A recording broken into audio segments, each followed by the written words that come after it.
Ooh. This is Stefan Nadir's least favorite part of the job. Walking down the cramped corridor, he tries to focus entirely on the repetitive sound of his boots striking the metal floor. Yet he cannot drown out the faint wails and moans that echo off of every surface like an entire funeral procession bearing down on him. He can live with incompetent underlings, and even the robes, which, for a bodyguard, are terribly impractical for how they restrict his movement. No, the worst of his duties by far, having to remain in Lady Nerissa's presence while she practices. To his relief, when he knocks on the door, the voices finally begin to die down. You may enter. She sits reclined on a lavishly cushioned bench, one of the room's many furnishings that are starkly out of place in the cramped, austere chamber with its metal walls. Her mouth is closed, yet the soul-rending sounds still reverberate within the room, only slowly fading away. Rehearsing, my lady? No, Stefan. Merely listening. He raises an eyebrow. Listening to what? Nerissa smiles faintly. Everything. Elsewhere, amid the muddy silt at the bottom of the Amazon, a crab picks tentatively at its next meal, but something disturbs the water above it. It scuttles away into cover as first shadow and then bright light passes directly overhead. The platypus cuts a quick path, despite traveling against the current, scanning every crevice of the riverbed for unusual passages. At its helm, Perry Pyson, and every pair of eyes in the room is fixed on various instruments, with a determined silence hanging in the air. In spite of the quiet, maybe even because of it, Monica Gelato rubs her temples for what must be the 100th time in the past hour. The gauge in front of her slowly comes back into focus, yet even with the readings right in front of her eyes, they seem to pass right through her brain without committing any meaning to it. She excuses herself and quietly slips out the door.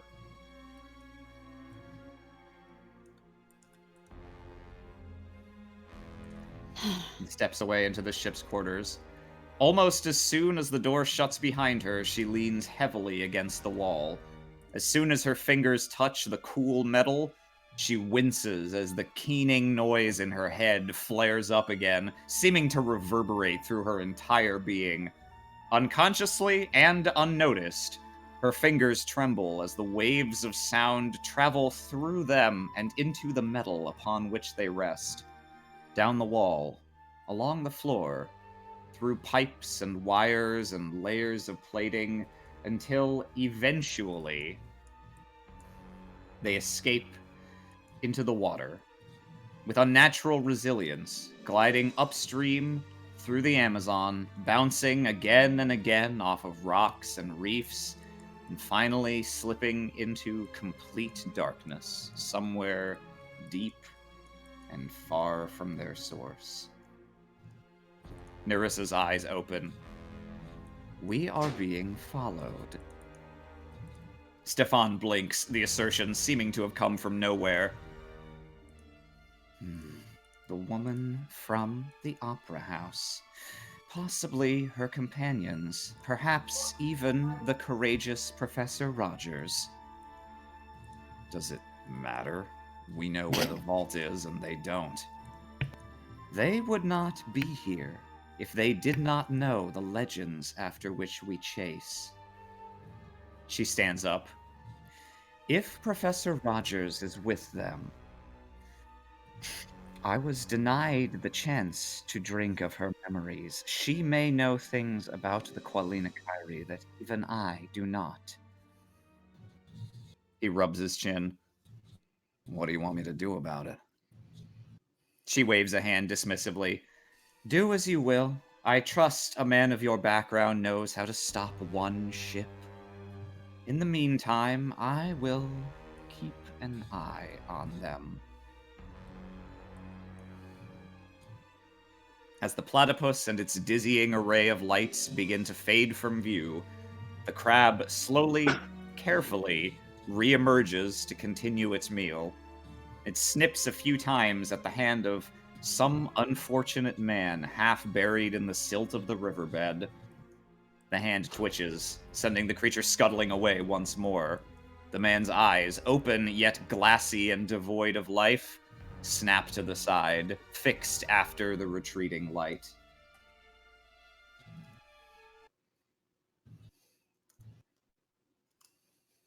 Music's really slow to change tonight, by the way. Yeah.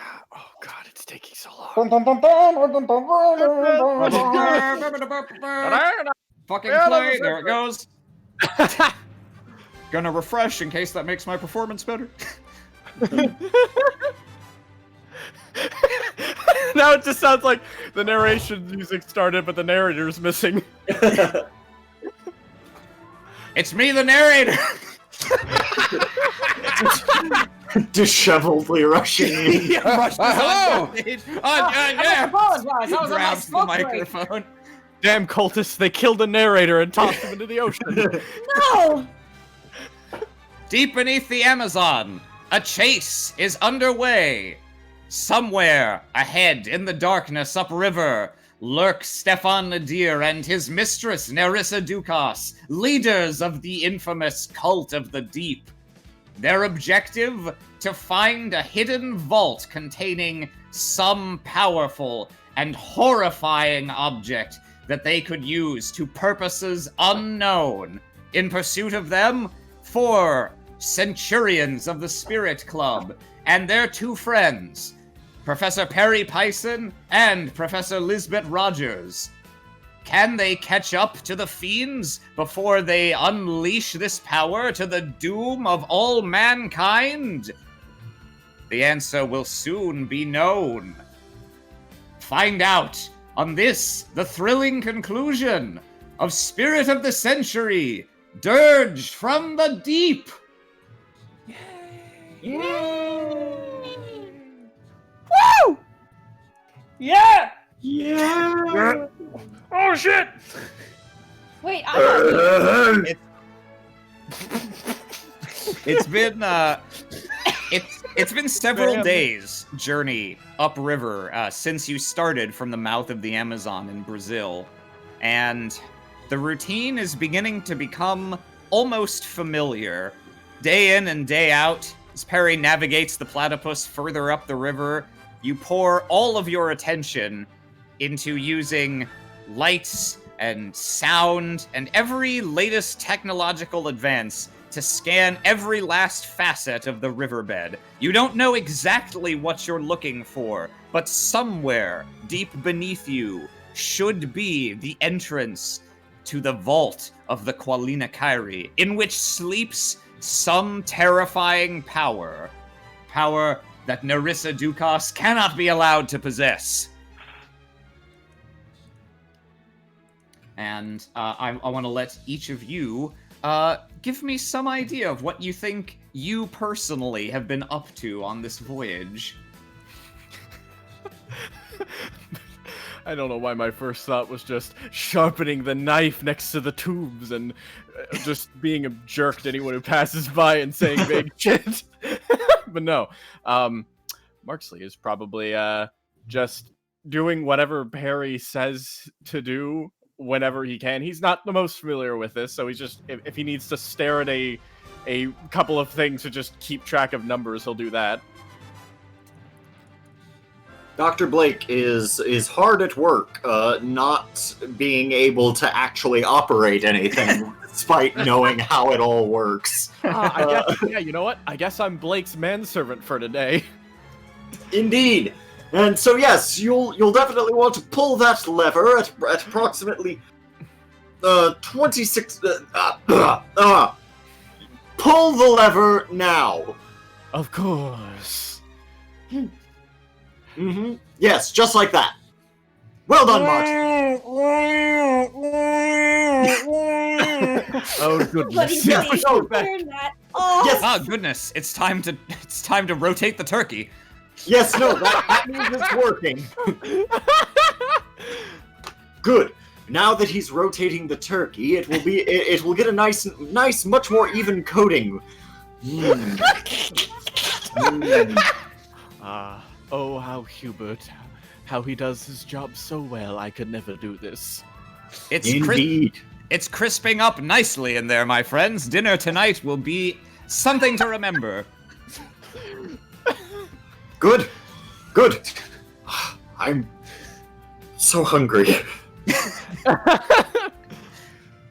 Tomasa has been having a terrible time in this awful metal contraption. You can occasionally hear him trying to pretend that this is not, in fact, a tin can underneath the Amazon River, and instead somewhere more comfortable for him, like camping out in 120-degree desert ruins waiting to strike somewhere, which is equally terrible, but at least familiar and warm and comfortable to him. This is devoid of life and scary, though he will not say it. He doesn't like riding in vehicles at the best of times, let alone in a country he's never been in a river filled with piranhas. Monica, for the first few days, I imagine, spent like every moment she could just inspecting everything, watching all of the processes of the machines and the doodads, and just being amazed by it. I think she's taken the latter few days and the current day to mostly hang out in like the lower areas of the sub and like next to the portholes, like taking notes and trying to like draw pictures of the wildlife that they go past. And just to clarify from a mechanical perspective, everyone's back at 10 fate points. I cleared everyone's stress and consequences, except for Monica's severe mental consequence ringing in my head. Mm-hmm. Alrighty. Now, Rogers comes back from a while in the quarters, carrying a stack of papers. Oh, papers everywhere. I think these are the ones I need. She sits down and starts kind of rustling through them. She has been spending the past few days going over all of her research, most of which happily was not destroyed at the museum, and you picked it up on the way. So she has been poring over all of her old notes, trying to make new connections, and understand anything that might help you know what dangers you're walking into. Okay. Go ahead and change these. Tomasa has done his best to anything she's mentioned out loud, try and make connections to previous ancient civilization evil troves he's dealt with, but admittedly less to help out and more to keep himself distracted. I'm gonna have her go ahead and make an academics check, and we'll see how well she has done for herself in this prolonged assessment check that she's been making. Pretty good. Oh, very good, actually. Yeah. Yeah. And, I don't think she even really needs to tag. She has an aspect she could tag, but I don't think she needs to. So, luckily, her research has actually borne quite a bit of fruit. And as you enter yet another prolonged period of stopping at a particular section of the river and examining for any possible entrance to a hidden vault, she gathers everyone around and seems to have a sort of a presentation ready to go. Right. I know, well, it's impossible to say whether or not we're any closer to finding what we're looking for, but I think I do have some useful information for when we do. So, I've been going over all my old papers. I remember every word, but seeing them again helps me keep them in my head all at once. There may be connections between pieces of information I've only ever considered separately. So if you're walking through the quarters and you find a large swath of papers all laid out over all the floor, my apologies. But please do try to avoid stepping on them or moving them. Likewise with the turkey. If you find the turkey or any remnants or any remnants thereof, I have lost mine, and I am looking for it. Do let me know. I can't believe you lost the only Amazon River turkey we've managed to catch all week. Yes. Well, it wasn't entirely my fault. I could not use the tools to keep it within its net. Mr. Blake, what happens when this line goes to the red spot? When this line goes to the red spot, all kinds of basically the alarms will start ringing, much like they did earlier. It's getting closer to the red spot. Yes. Should I pull the lever? That's a good thing. No. Oh, yes, no. If when it stays at the red spot for 5 minutes, that's when we have no risk of salmonella. Yes. Well. At any rate, That sounds dreadful. I am also looking forward to getting a piece of this turkey, but I think we really do need to make sure that we're all on the same page about what's going on. Yes, Of course. you're right. Tomasa has been listening. Parsley has admittedly not been. I'm listening very intently. Zooms into his brain. Dee ba ba ba do po. Yeah. I must apologize, Dr. Rogers. This is not a standard working environment for me. Oh, And I understand. Losing my mind just slightly. I've never spent anywhere near this long on a craft of any sort, let alone beneath the water. So I understand everyone's getting a bit of cabin fever at this point. Hopefully it won't be long to go. We are nearing the stretch of the Amazon along which the bulk of Qualina Kairi civilization lasted over the period that I think is relevant. So the chances of us encountering it in the next day are much higher than the chances of us having encountered it so far. Excellent, because we have not encountered it thus far. So it is good to hear that we've got better chances moving forward. Indeed. All right, so I'll need you all to bear with me because what I'm about to tell you, it really does sound more like a storybook legend than actual history, and I don't know for sure how much of it is true. But in my experience, these sorts of legends always start from some grain of truth. So if we're looking for that opera singer and her underlings, all that really matters is whether she knows what I'm about to tell you and whether she thinks it's true. Indeed. So, I've cross-referenced several accounts, and it seems that centuries ago, or perhaps even longer, there was a woodcarver born to the Qualina Kairi in Central South America, who was reputed to be a once-in-a-generation talent. And at some point, this woodcarver's child died of an illness, and he was inconsolable. He shut himself away in his home for 10 days and 10 nights, she flips a page, where his grief was channeled into what some of the tribe in their recountings later described as divine inspiration. When he emerged, he had carved a kenna from wood as black as night. It's a South American sort of wind instrument. And he made it with the intent to play it only once, at his child's funeral ceremony. Although the man had no remarkable skill with the flute, apparently the music that emerged from the kenna at that procession was indescribably beautiful and even more haunting. So much so that when the man played it, everyone in attendance simply laid down and died. Like the will to live simply abandoned them in that moment, leaving them as bodies with no souls. That's how some later accounts describe it.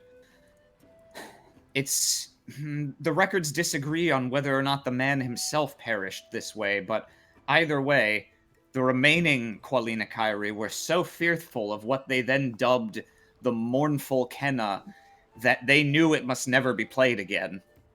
Yet the instrument and its music possessed such dark beauty that they couldn't bring themselves to destroy it either. At that sentence, Tomasa throws up his hands like, of course! Fucking Of course! Yeah. He says nothing, though, so it just looks very strange, and then he puts his hands back down. In the end, instead, it seems they entombed the mournful Kenna deep beneath the earth. In one account, claims they constructed a vault amidst the deepest waters of the Amazon. According to some others, they buried it underground, and the river formed around it as the earth itself began to weep. Fanciful and almost certainly not true, because the Amazon is surely too old for such a thing, but that a storyteller thought that was plausible says something about the fear and reverence they had for this object. In either case, the vault was sealed such that it could only be opened by the same melody that stole the lives of so many of the Qualina Kyrie that day. They vowed never to recite the tune aloud, nor to share knowledge of it outside the tribe. A vow that, I suppose, one of them must have someday broken when they had those golden bracelets forged. So as far as it seems from this, depending on how much of this is to be believed, I and that opera singer are the only people in the world now who know that melody. If she truly does master it, then if this vault exists, she's one of the only people who could enter it and presumably take the Kenna from inside. I have no idea what she would do with such a thing, but I assume it is not going to end well. She could attack the president. There are not a lot of positive actions one can take with a death flute. Indeed. I can't imagine what the goal would be with it in the first place. Probably death. Indeed. Yes. That accomplishes nothing! Tomasa lifts his hands up again. But what one could do with such power. Fucking sociopath. Which is why we must stop them from ever using it, even if it means destroying the flute. Exactly. Yes. Eyes flit around, looks into the distance. Of course. Stop them.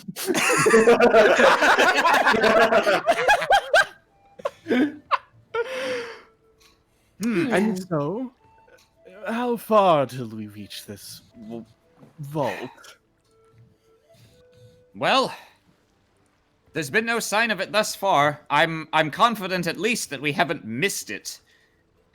You know, we just finished that last round of excavation, came away with nothing but silt, no deeper passages. Perry frowns down at one of his instruments. We seem to... perhaps it's just my imagination. It seems as though, since we took on that last load of ballast, we appear to have slowed down. I wonder if we've gotten... We did partially submerge in the riverbed. I wonder if we came away with mud in one of the engines, perhaps. Can one of you... caught on something. Possible. Could one of you pop over to the observation deck and just survey the hull? I need to go check on the turkey. Yes, I'll have a look. The turkey. I'll deal with the machines then. I will go as well, because observing is what my eyes are good at, and they are not good at looking at machine parts. Perhaps I should look at these instruments. Yes, and I shall just simply stay here and look at this line. I would like to science, to see if we can possibly get one of these instruments to tell us a bit more about the surroundings. I imagine we're using some sort of rudimentary, sort of almost radar type device. My God. He's like a shark!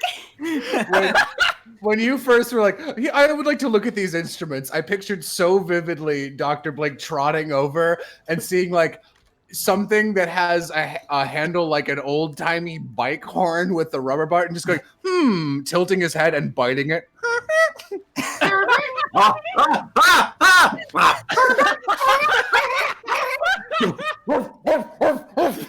Do you see it? Do you see it? It is here! Do you see it? Look, it's here and it's making a noise! Oh, goodness. He's so loud when he gets excited. Dr. Blake, go ahead and make a science check to assess. Indeed, sonar, it is not called sonar yet. That term originated during the 30s, but its precursor, known as ASDIC, developed by the British, anti-submarine detection, does exist, and you are using that, among other things, to basically examine the contours of the riverbed as you pass over it. Let's see. So you are sciencing, yes. So indeed, you take a look at the instrument and masterfully analyze all of this information together to take a look at what is going on beneath and around you as you travel.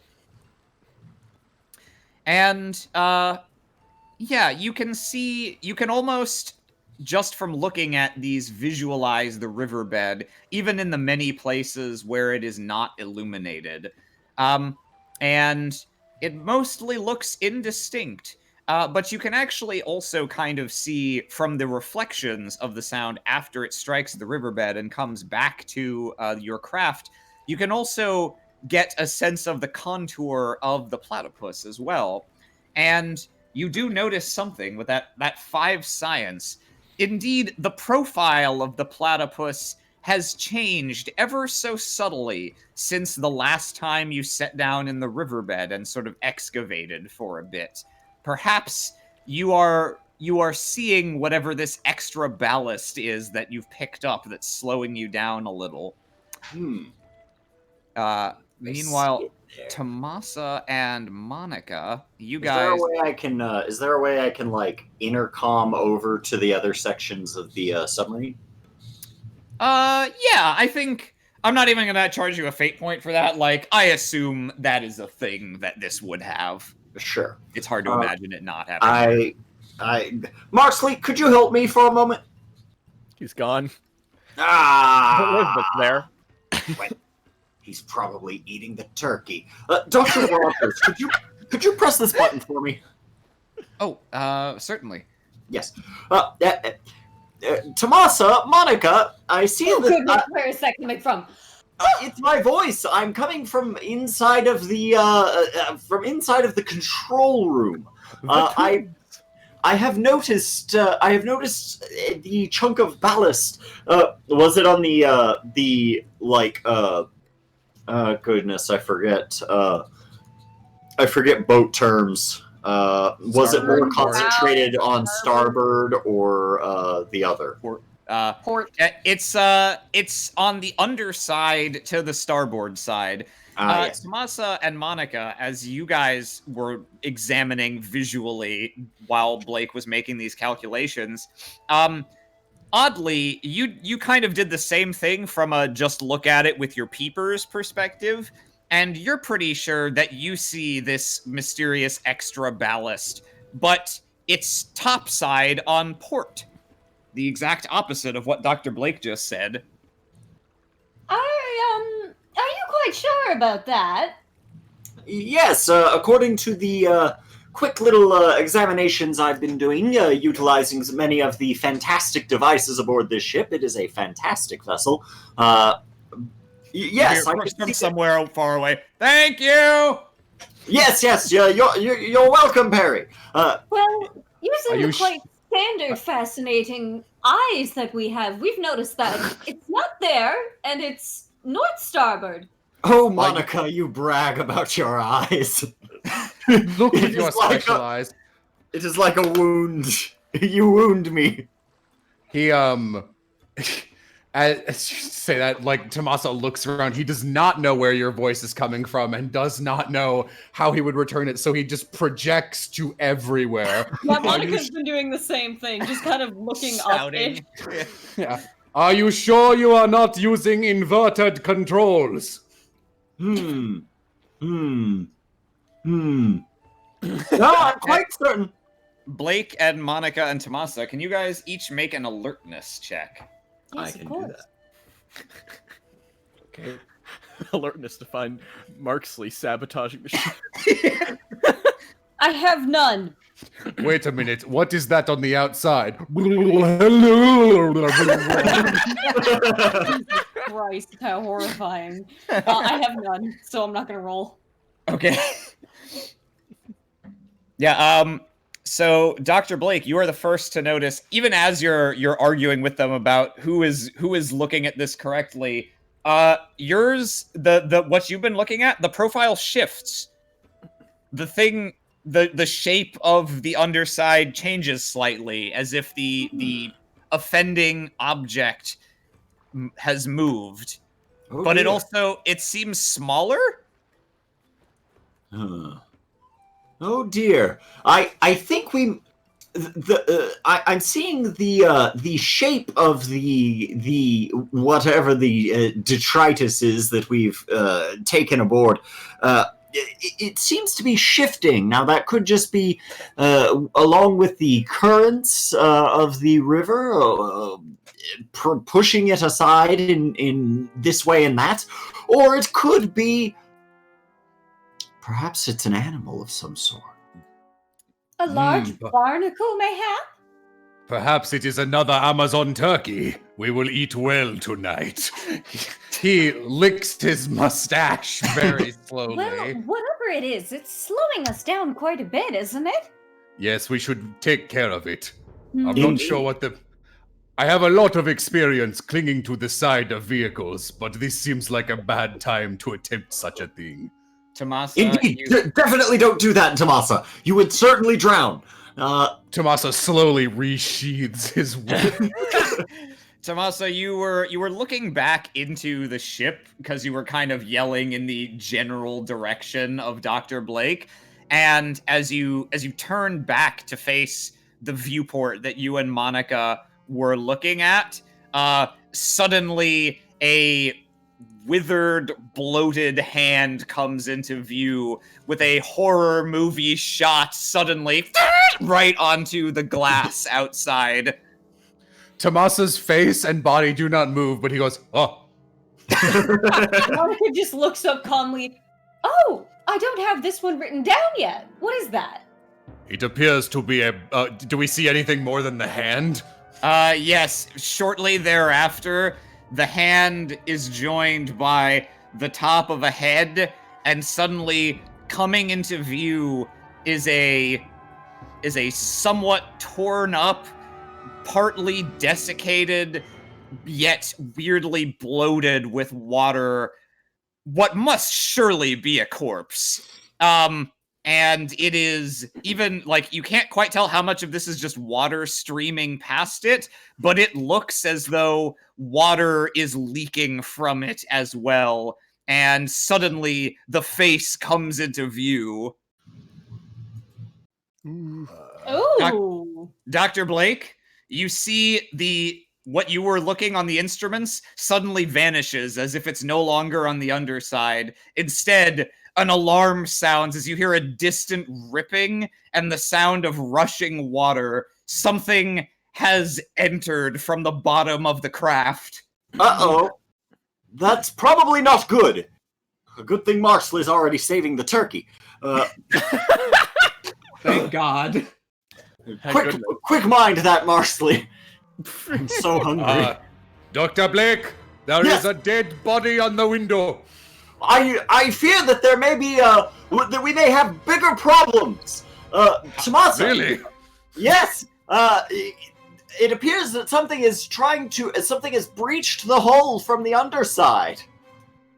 What? Which part? Oh, well, I guess it's the underside, so it must be the butt. I'm sure you'll be hearing it soon. I can fix this. I can fix this. Lickety split. Have no worries, no worries. Oh gosh, it's so loud in here. All right, so we're gonna open a turn order. Marksley gets to be wherever he wants, I guess, because he is using the rule of being off screen. Yes. Oh, okay. Yeah, I think the moment that the thing crawls and starts pushing in, Marksley is in the bottom parts as well, and I think his thing is just going to be trying to immediately seal that bottom part when that thing tries to come up. As the water floods, like closing an emergency door and just kind of screwing it up. All right, and I think not Monica's have an on alertness, 0, so and there's Marksley, no point. what's your alertness, Marksley? 2. All right. So what? I'm having a little trouble making out these icons face-wise. What's going on with their face? Is it just like a water body, or is there like a mask Looks like on there's, there? like kelp or something that has been like. Basically, this is like a rotted, slightly bulbous face that is just constantly weeping water from every orifice. Ooh. Ick. Arim, any scene Yes. aspects? Yes, you can basically, shit, I didn't create I need to write this down, but yes, there is a scene aspect which is just representative of the platypus in general that you can tag for any sort of like, grabbing the fire hose, or you grabbing the scrambobulator off of its holster, I'll use this to something. You can assume there are wondrous technological devices at hand. Yeah. In which case, yes, that the why not is excellent. Then yeah, that the door I think would count with that, but that's not my turn. All right. So Tommaso, you're first to act. Okay, this one's still outside, right? At the moment, yes. Cool. You are face to face with it. There's not very much I can do. This is not necessarily my action, but I'd like to look at this thing. Does this body look closer to... I mean, it's been under the water for a little while, clearly. But does it look more like a cultist or like a more recent body that died? Or is this like an ancient Amazonian man guarding the river? Like what... Dog mummy. Like what flavor of ancient body is this? This... From the tiny scraps of clothing adhered to its skin in places, this looks like it was a modern person and not an ancient bog mummy. Okay. In that case, Tomasa will just assume this is... He was checking if it was like a guardian or something and hoping we'd be close, but it's probably just a gross zombie man from the people we're chasing. Gosh, there is not much I can do in this situation. I guess I should just... Man, would he be dumb enough to, like, shoot the glass? I don't think so. This is tricky. I don't really have anything I want to do. I guess I'm just... You could also take a maneuver to set something up on the inside to, like, ambush it when it comes through. Okay. In that case, Tomasa will begin messing with some of the ropes and nets that are inevitably inside of the platypus. And he is going to set up a bare bones, very quick, like essentially a rabbit trap in case this thing shatters through the glass and begins crawling through. It will get netted and tangled up to restrict its movement. Okay. Go ahead and roll weapons. And you can tag the platypus aspect for a +2 or reroll if you wish. I'm gonna reroll that. That's bad. Yeah, okay, that's much better. All right. And that's free because it's the first time we've used it, right? You get a free first tag on an aspect that came from an assessment or a declaration. If it was just there, it's not free, but yeah. Okay. Okay. So you set that up, and so I'm gonna call that. You've used that maneuver to place an additional aspect on the scene representing this trap. So when this thing comes through, you can take an action and and tag that aspect for free for a bonus. Cool. Should we be able to see? Are there like scene aspects at the top left that we can't see right sorry, now? I'm copy pasting the text from another Okay, map. just making sure. Yep, I will get that as soon as I do the NPC turn here. All right. Yeah, so at Tomasa, this one once, twice rakes weird misshapen fingers across the glass, and sure enough, it does begin to crack and finally shatter as the creature bashes it with its head and tumbles in with a torrent of water, immediately becoming vulnerable to your trap. Cool. So you can go ahead and just make a new weapons roll, and you can tag both or either of the aspects of the platypus or your trap. Okay, I will tag my trap, and again, I'm gonna try and re-roll. Okay? Okay. That was the same result. All right. Great. And that's so the trap is a free tag. So that is a result of 3. Yes. So I will go ahead and roll athletics. Oh boy, Monica, are you able to seal this with ice? I do not want to I can drown. try. That was my plan. Thumbs up. All right. It's an even result. The creature doesn't actually manage to quite enter the interior and attack you because it does become entangled in your net. However, it has these hideous-looking claw-like fingernails that it slowly works through the net and shreds it into so many threads. Jerks its head up as water pours in alongside it and just slavers at you, water dumping from its mouth. Meanwhile, Marksley, this creature appears to have ripped through the solid metal underbelly of the platypus. It's metal, but it's designed to keep out water pressure, not like weapons. So this thing was able to slice through it. There is water leaking in at the bottom, and where do you want to be relative to it? I would be far out in the distance of the end of a hallway if it is there. Okay, yeah. Kind of standing there with menacingly. Yeah, you can see it. You can see it begin to shamble down the hallway. It is now in the interior, and you were getting ready to seal it off, right? Yes. Okay. Yeah. So we're gonna say it needs to cross a zone implicitly to enter on this round. So you will get a chance to act before it can actually start getting up in your face. Dr. Blake. Okay. Perry, I would very much like to know if you have any sort of automated sealing protocol for this vehicle. Oh, let's see. Does he have an aspect to tag for this? He does. No, he has an aspect for the platypus. You know what? Yeah, he's gonna spend a fate point and invoke his aspect, the marvelous platypus, and yeah, he's basically gonna fate point. Yes, I have just the thing. If you press the little blue button beneath the third lever from the right. You said the blue one, right? Yes. Of course, I can do that. So Dr. Blake, I'm gonna compel your. This is a compel on your aspect. Whose dog is that?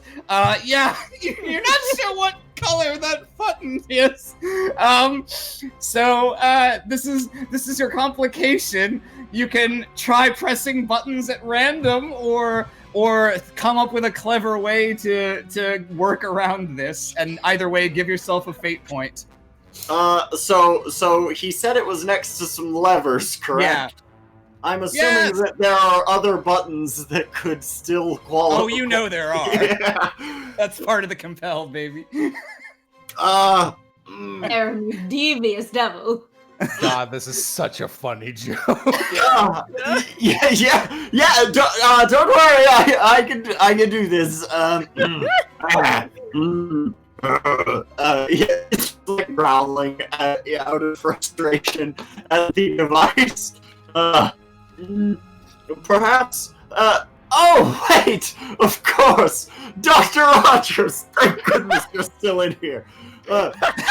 Do you see that button right there? The one that is just out of reach. The blue one, I believe Perry said. Yes, I think I see it. Next to the levers. Yes. Yes, go ahead and press that. That will seal off some of the areas that are most likely to take on water. Are you not close enough? No, I'm very busy over here doing other important science things. I'll take your word for it. I am so happy that you being a dog has exclusively been a comedic detriment. Here are the got these for you. Okay. So Rogers comes over and she'll press the blue button on your behalf. Tomasa, the creature got tangled up in the net for just long enough as a metal grate, basically. Well, not a grate because I would still let water through. As a metal, basically like a wall fence comes down to cover the shattered window. It shears off the bottoms of this creature's legs, leaving feet outside. There is no blood. There is only water. And the creature flops onto the ground, but continues crawling towards you and almost manages to get back on its stumps. Marksley, you hear the water stop rushing into the room that this one entered as well. Ah, excellent. Okay. So, when that happens, of course, does it look like I can get this door closed before he reaches it? You can fate point yourself a convenient door to slam in its face. Absolutely, yes. It's one of the ones that I just start twisting the lever. So yeah, I was standing at the doorway and it starts approaching, and then I just close the door very slowly and then a little quicker, and then start twisting it while looking through the little porthole window. Okay. All right, so that's going to increase the cost for this thing to try to get through to, I'll say 3. Okay, sounds good. Monica. All right. Can I see the area where Marksley was, or am I like in a different section? We'll say you can get there. I don't want to divide it into too many subzones, so we're just going to say that there's the Marksley zone and the Tomasa zone and the Blake zone. Subzones. They are all 1 point to move between them. Okay. Tomasa, your guy is on stumps. Do you think he is going to be a problem for you immediately?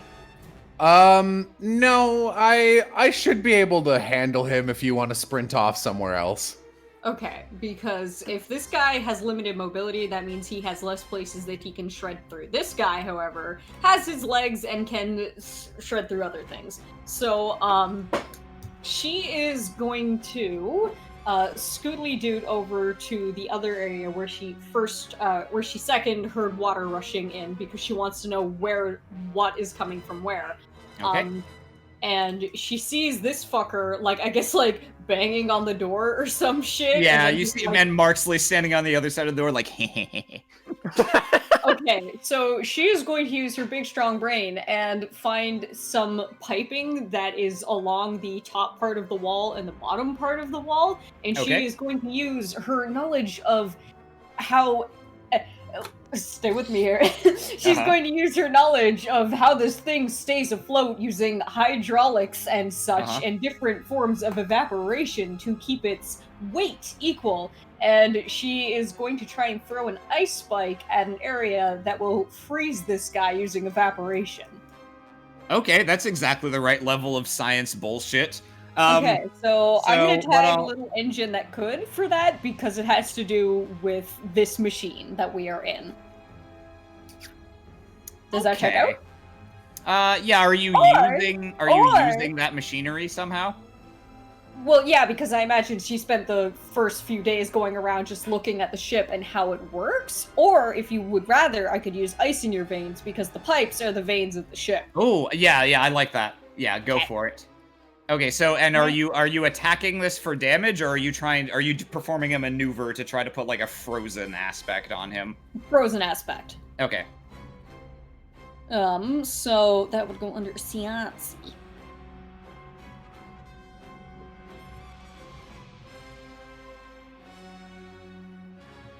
It has rolled. Not bad. Okay. And so add 2 then for your tag? Mm-hmm. All right. I guess it's going to resist this with... Well, it doesn't really matter what skill, because it's statted as a minion, so it rolls everything at the same. But we'll call it endurance, since you're just straight up trying to freeze it in place. 6 is greater than 4. Yeah, so you do your bullshit, you rejigger the pipes and start flooding your freezing power into that chamber while it's sealed off. And slowly, you see the glass fog up, the air turn misty and white, and this thing dissolves into just a blur in that haze that slowly moves less and less. Finally, you release your power, the air begins to clear a little, and you see this thing with like a frozen waterfall all down its body of icicles, so cool. and currently stuck in place. So this one now has the aspect frozen. This one, incidentally, has the aspects entangled and legless. She leans over to the porthole and in the frost in the window draws a smiley face. Just, you notice, it's very, very comedy horror, draws a smiley face, and then it just goes like on the other side. All right, Tomasa's gonna back away from Stumpy, and he's just gonna try and he sees this thing as claws, which it rips things with, so he wants to disable those as much as he can.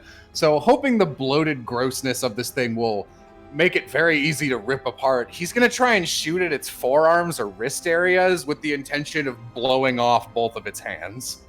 Okay. All right, and nothing fancy, just guns. Sounds good. 7. Oh, shit. All right, it's gonna try to not have that happen. All right, yeah. So yeah, you take aim and you pump off several quick rounds from your rifle as the creature staggers towards you, and its arms both snap back and almost fall apart, water dumping all over the floor.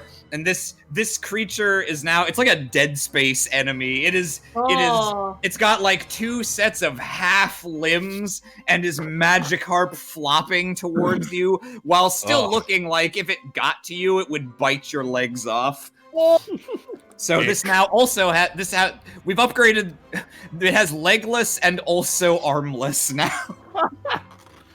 Okay.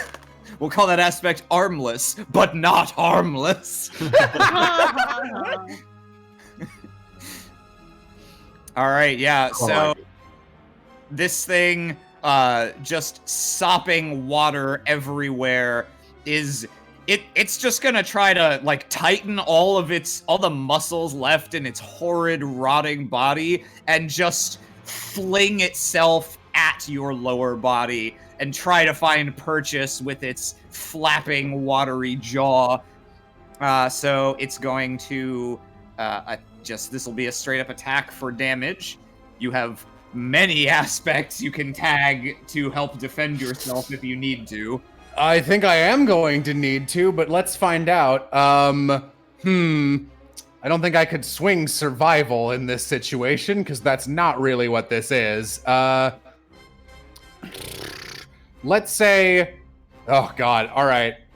No, damn it. I always want to do like the fire off my gun and then use it like a bow staff, but that downgrades it to weapons. Well, let's do that anyway. Let's downgrade it to weapons. Fires twice. The thing, he's gonna try and just kind of push it away with his gun. Okay. Okay, and I'll tag something so I don't take that damage. All right, and then I'll take armless, harmless, or whatever it was. Yeah. It's not quite harmless. Yep, it goes for you, but because it no longer has hands to grip you with, you don't have to spend a point for that because Cool. this is an aspect you placed, so the first tag is free. Okay.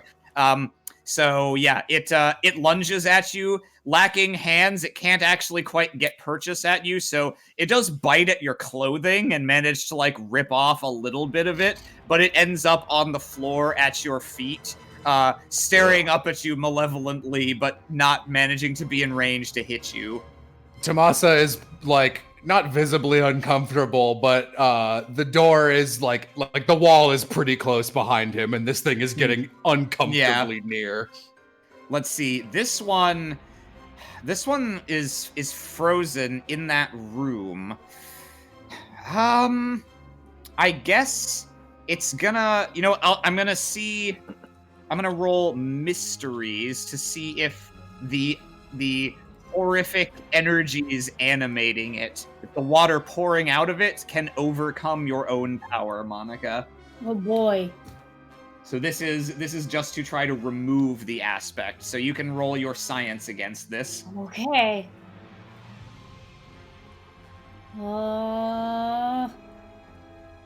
Be gone, evil! Oh, Fuck. Oof. All right. maybe you could tag for a reroll. Shit, man. Mm-hmm.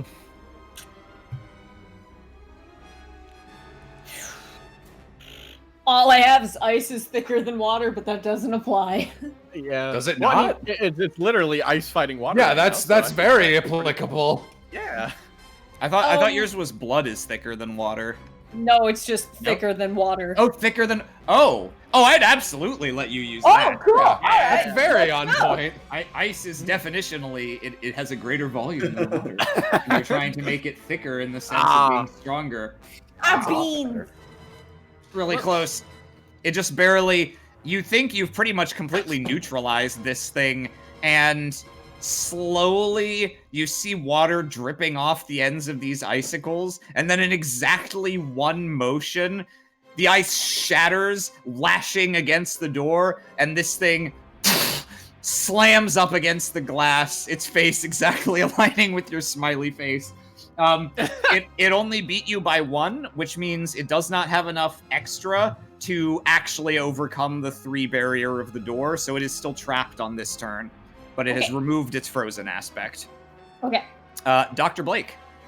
Alrighty. Well, good thing we found that button. Anyway,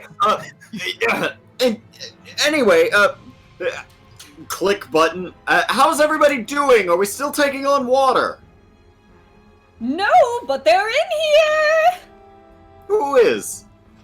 Oh, there are. What are these? Strange, bloated, Dead from the dead deep. creatures. Well, if they're think they dead, were we can dead. probably get rid of them pretty easily. Oh, but Dr. Blake, they're moving. Then I'm pretty sure they're not dead. Can we argue the semantics later? Yes. Dr. Blake, if you pull down on the lever next to that button you just pressed and push up on the one to its right at the same time, you can enact an evasive maneuver. By the way, don't do that yet. Everyone hold on to something. All right. Did you all hear that? Yes. Yes. Everybody hold on to something. I'm going to try an evasive maneuver. Marksley's gonna crawl under a pipe. Okay. Yeah, Dr. All Rogers right. braces herself against the helm. Oh, no, actually, Doctor, I'm going to need your assistance on this once again. Right, I'm sorry, silly me. Can you... Alright. She hooks her feet through part of the grating as best she can. I'll tag marking orders if I have to. Yep. This one and this one? Yes, that's correct. Alright. Here it goes! She presses both leathers in opposite directions. Instantly, the entire craft begins to list sharply to the left and basically do an underwater barrel roll. The ceiling becomes the wall, becomes the floor, becomes the wall, becomes the ceiling again, over and over. Just So gonna try to run it like a hamster wheel. yeah, Tamasa is he. I wish I said this out loud because I genuinely was going to do this. Tamasa, who is near the door that Monica just ran through, grabs onto like the wheel part that you screw close, and Yeah. as the ship lists, he grabs onto it and like slowly he's holding onto it, and it just goes in a circle and then locks the door. I'm gonna do the same thing on my side. We're both we turn through the porthole and wave. and relative to one another, you are not spinning. You're both just straight like, hey, how's it going? Yeah. As the entire ship moves around you. Yeah, we're perfectly static, and in the background you can see no limbs. Okay. That's so silly. So how we're gonna roll for this is Dr. Blake's action. So Dr. Blake, you can roll. I'm looking at what you have. What makes sense for this? I guess I'd let you use science for this because you are operating the machine. A device, yes. Yeah. Alright. Perry's basically using his action to help you on this. And you can tag barking orders to get Lisbeth to do it correctly, if you Cool. wish. Yeah, I'll do that. I've got a tag, and then I will science. All right. All right. So your tag will let you re-roll or +2 that. I will re-roll it completely, Okay. And because then that is a bad roll for science. you're Ooh. just gonna Jesus There it Christ. And then Perry's functionally adding +2. So you have a 10 on this. So you execute this maneuver perfectly, and everyone else was told to hold on and did. These creatures did not understand that, and so they both dunk, dunk, dunk, dunk off of each wall as the ship spins around, especially this poor bastard who can't study himself with anything. So shit, man, I'm gonna treat that as an attack for damage, because holy fuck, that was a 10, and it would be silly to waste that on a maneuver. So both of these creatures are just bounced off the walls repeatedly with a thwack. It's like hitting a sack of wet potatoes over and over with a crowbar.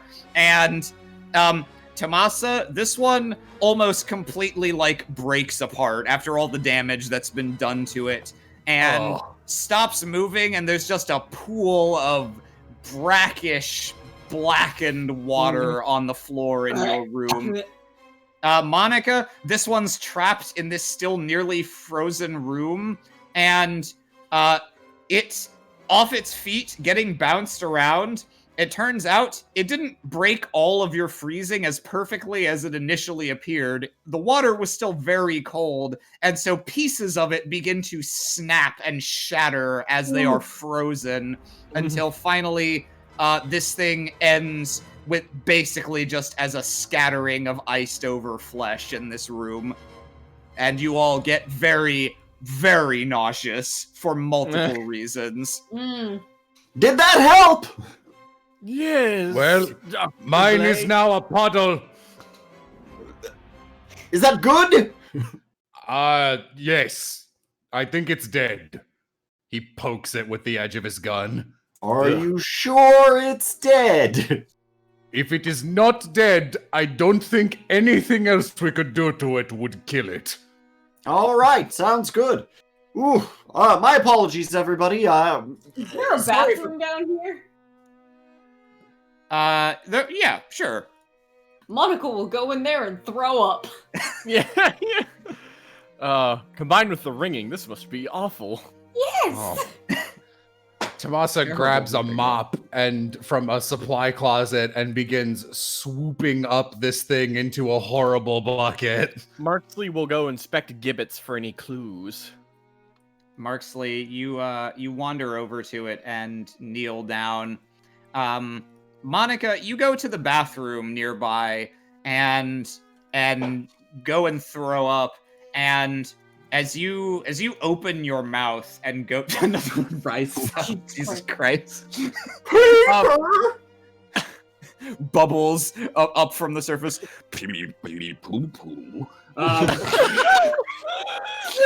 Monica, you kneel down by the lavatory in here, and you open your mouth, and instead of vomit, the ringing in your ears really reached a fever pitch with the addition of vertigo out of that. And so as you kneel down, you open your mouth, the ringing becomes almost deafening for a second, and you realize that the sound that's been rattling around your head for days now actually begins to stream out of your mouth as well for a moment.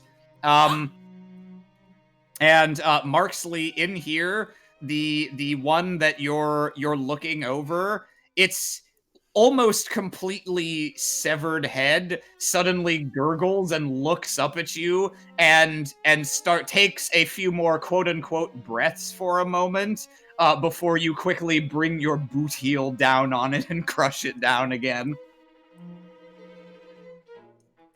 Oh boy. She like gasps and covers her mouth as that happens. Hovering at the door at the most imperfect timing, Marksley's like, Monica, is everything all right? Just looking in on a lady in the bathroom.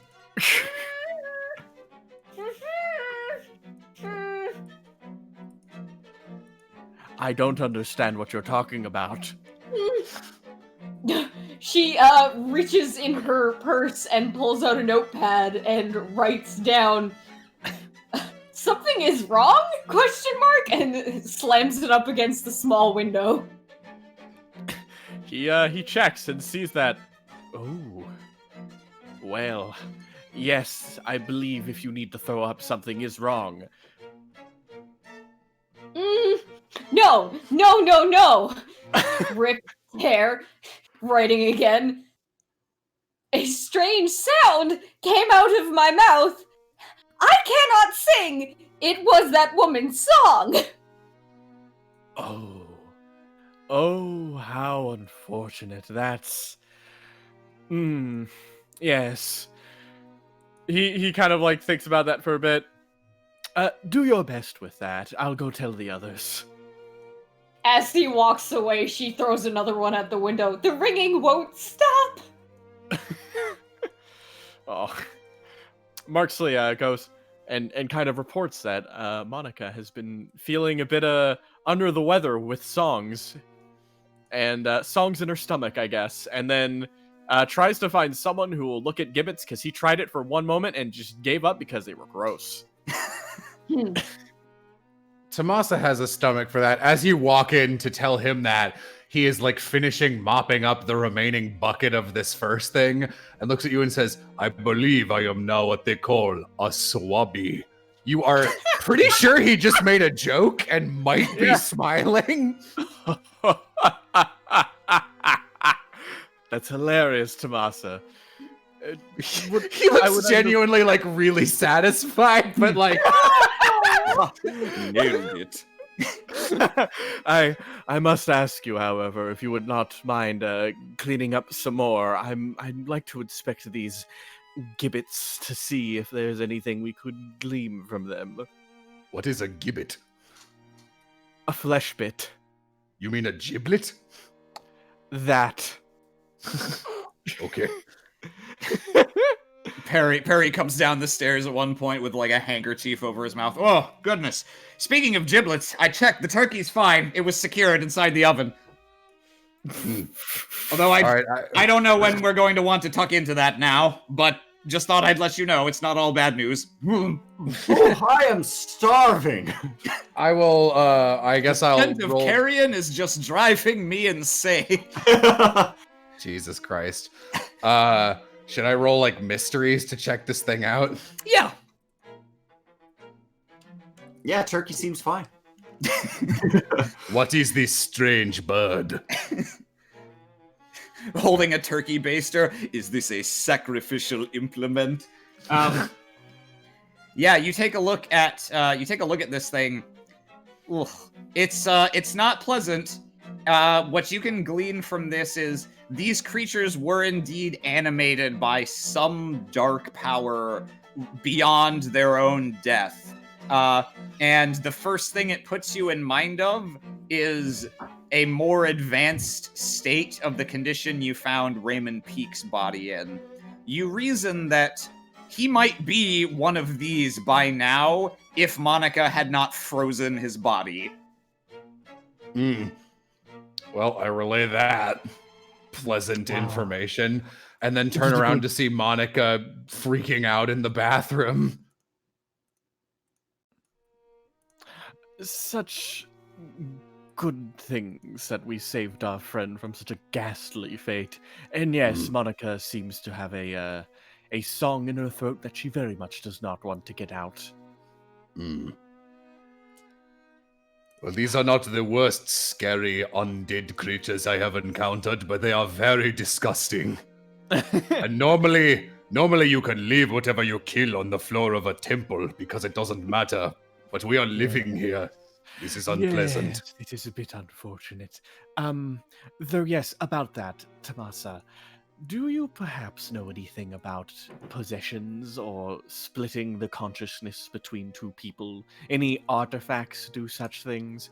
I'm afraid our dear friend Monica might be tied to one that we do not want to have on this boat. Do I? You can roll a mysteries if you want to assess. This might also be a good opportunity to make a declaration and just make some shit up. That does sound fun. Oh gosh. I always forget that's an option because it feels like strong arming. Tell you what, can I roll and then make a declaration or not based on how good my roll is? If you want to play it that way, you can. Typically, what you would do is make the declaration, and I set the DC based on the factors we discussed of is it cool, okay, does it have a potential downside, etc. And then we go from there. Okay. Well, he looks at her through, which must be very scary looking to see his face on a tiny porthole. Sees Monica freaking out. Asks her to give him the diagnosis or the list of symptoms through the notepad, which she does. And, well, if I had to guess based on what I have understood, it seems that whatever damage that woman did to her is still persisting and apparently growing worse, much like music in an echo chamber. I'm afraid we may not have much time left until it becomes dangerous. Or until she becomes a vessel through which to attack us. He looks again at the what did you call them? Gibbles on the floor. Giblets. the giblets. Man, Studio Giblets makes some really good animated movies. And it seems this power gives her the ability to animate bodies. They may not be limited to ones that have already been deceased. Okay. She kind of like huffs and looks down at her notepad and very aggressively writes something down and slams it onto the window, and it says, "I'm not going to be tracked away again. Not like this."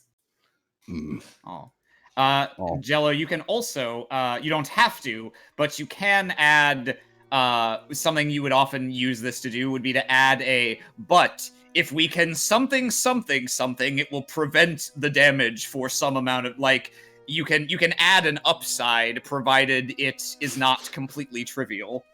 No, Monica is going to die. Well, finally! I was due anyway. It's been 100 years coming. Can I allow? Can you give me a couple minutes on that and have Tomasa think about it because I don't have anything off the cuff. In the meantime, Barry is like, family meeting. Can we just make sure everyone's all right and we're all on the same page? And everyone gathers in the quarters real quick. Okay. Well, Obviously, I checked the turkey first and foremost, but I've had a quick look around the ship. I think we're going to be all right, but it seems like there was some structural damage on the underside to the device that keeps the air in here pure, so we're going to have to surface briefly. Dr. Blake, can I rely on your expertise to help me fix that? Absolutely. As long as I have a pair of hands nearby, I reckon I could figure anything out. Fantastic. We should see to that as quickly as possible. He looks to Tomasa and Marksley. Could one of you or both take the helm for the moment and start bringing us up to surface? Of course. Do that. Go. Very well. Right this way, Doctor. Indeed. All right, I got it. Okay. Since all of us are in here, Glasses again. Tomas, that's like not even the helm. He's just like staring at the window. Yes. Monica, I believe it is not an exact diagnosis, but I have seen one artifact do something quite similar. Have you ever heard of the dancing plague in 1518? Oh, yeah. She nods vigorously. As it turns out, that itself was done by an artifact and someone wielding it to get revenge on at first one person, but then the dancing plague, it spread. There have been smaller incidents, but that was the big one. I myself actually ended up dealing with an animated version of the dancer.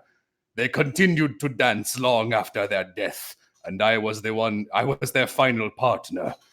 And I actually with me had another centurion who had been infected by the plague. There is one upside to such kinds of artifacts. Because you are infected by the same power, you are actually able to...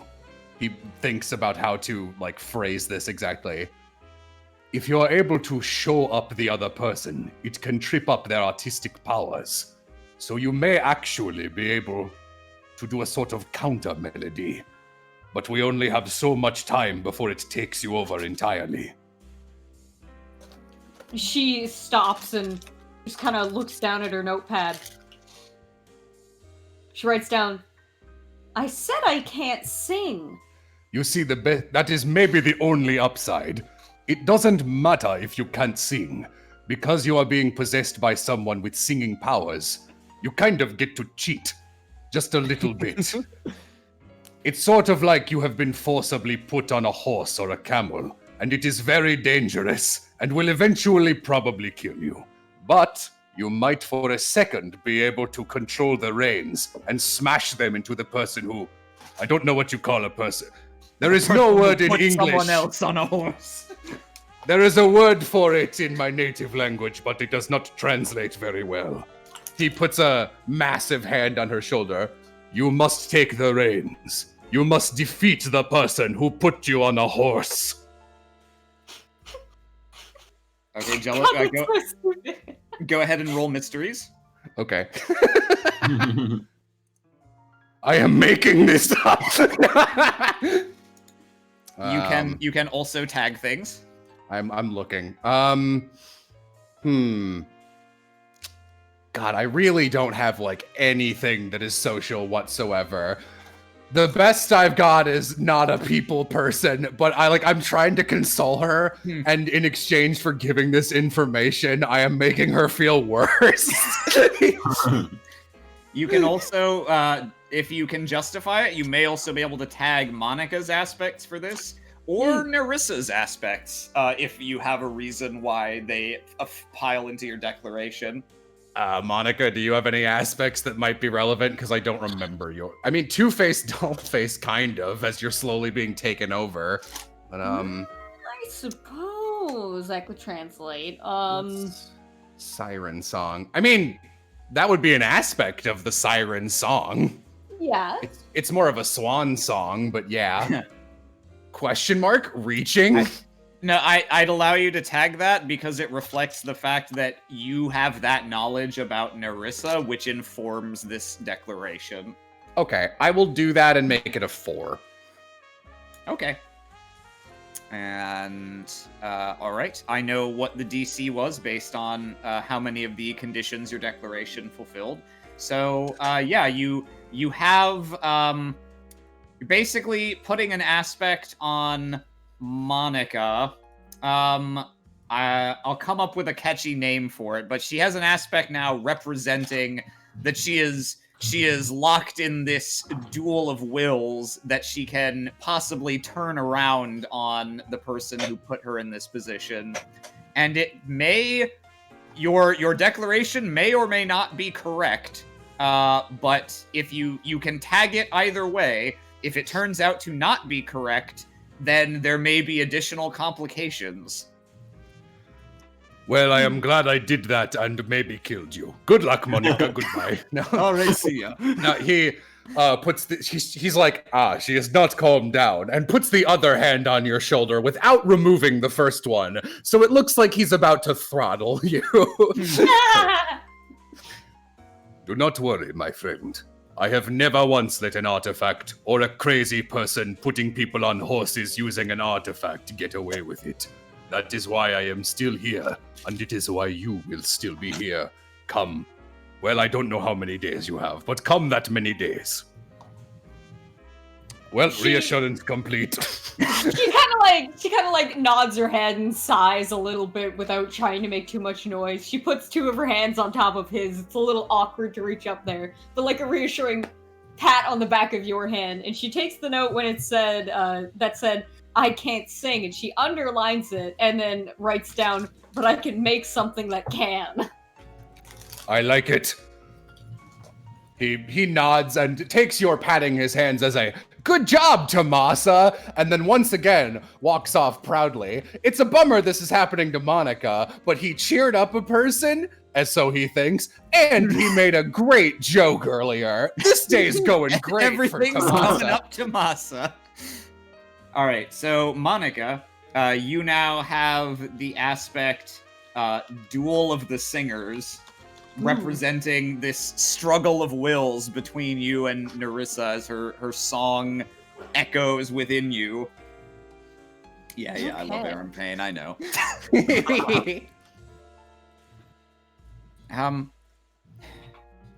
Are you all right, Miss Gelato? Assume everything she's doing from now on is written down in her notepad. She writes down, "No, but I'm going to work towards it. I'm going to try not to speak because I don't know what might happen." She reads the note and her face kind of falls a bit. I see. You know, oh geez. She sits down next to this indoor aquarium here. And the floor, by the way, is strewn with the papers she mentioned earlier, and she carefully stacks a couple to make enough space for her to sit down, and then also a little space for you to sit down if you want to. She will. I don't know how much this will help, but it seems like we have a moment while they're fixing the ship, and hopefully all those things have been dealt with. I just wanted to let you know, because it's been a crazy few days and we don't know what's coming up, but I hope you know that you're one of my inspirations. Aww. She puts a hand on her chest and like leans over a bit and just like takes her hand and is just like looking at her. See, Apologies, ladies.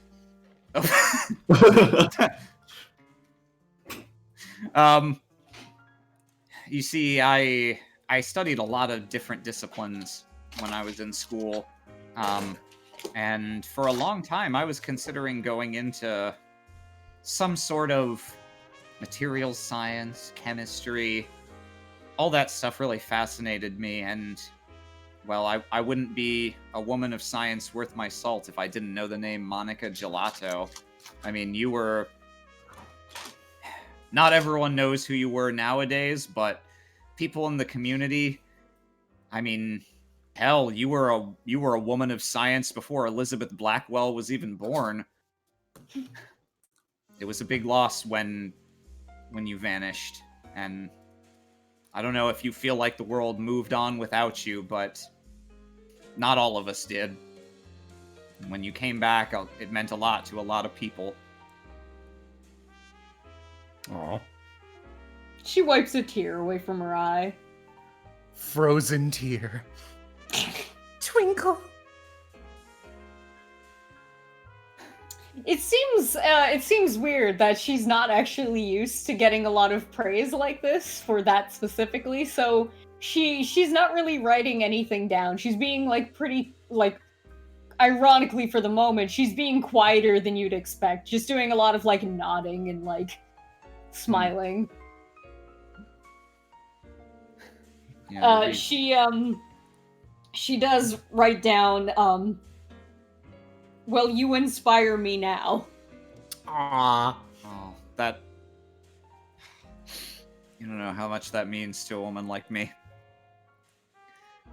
I couldn't hack it in the end. I mean, I probably would have been fine as a chemist or in some other branch of those sciences, but I was just too afraid of what might happen to my research. When I see what happened with what little's known of your journals these days and that incident at the World's Fair, it just the thought of knowledge that I gained for humanity's sake being put to misuse was just more than I could take. And the Great War happened. Those automatic guns, those horrific gases. I knew then I made the right call going into history. It's hard, though. She looks around at the papers on the floor. In spite of my best efforts, I wonder if my research really is going to end up contributing to some kind of world-ending disaster. She just kind of like, she like puts her hands on her hips and looks at her like head tilted to the side, shakes her head, no, no, no, no, no, and taps on her notepad. We're going to stop that from happening before it even... No, no, no, no! I like that, like, it's not a verbal stutter. She writes that out, pauses, and then just writes no, no, no. Yeah, It's just like her writing turns into just like scribbles and then just big, angry, deep set in the paper with pen, no, no, no. She smiles. Yeah. Well, I got something other than my own cowardice to fight for now, I suppose. I want to make sure... She returns your hand on shoulder gesture. I want to make sure the world doesn't lose you a second time, alright? Big breath in and like lets the sigh out. She just like writes down, okay, then I need your help with something. Oh boy, is this an off-screen caper? Yeah, sure. Alright. You don't need, like, if you already know what the something is, that's fine. You don't even have to say it right now. You can whip it out at a suitably dramatic moment. Awesome, cool. Jello, you gotta stop, man.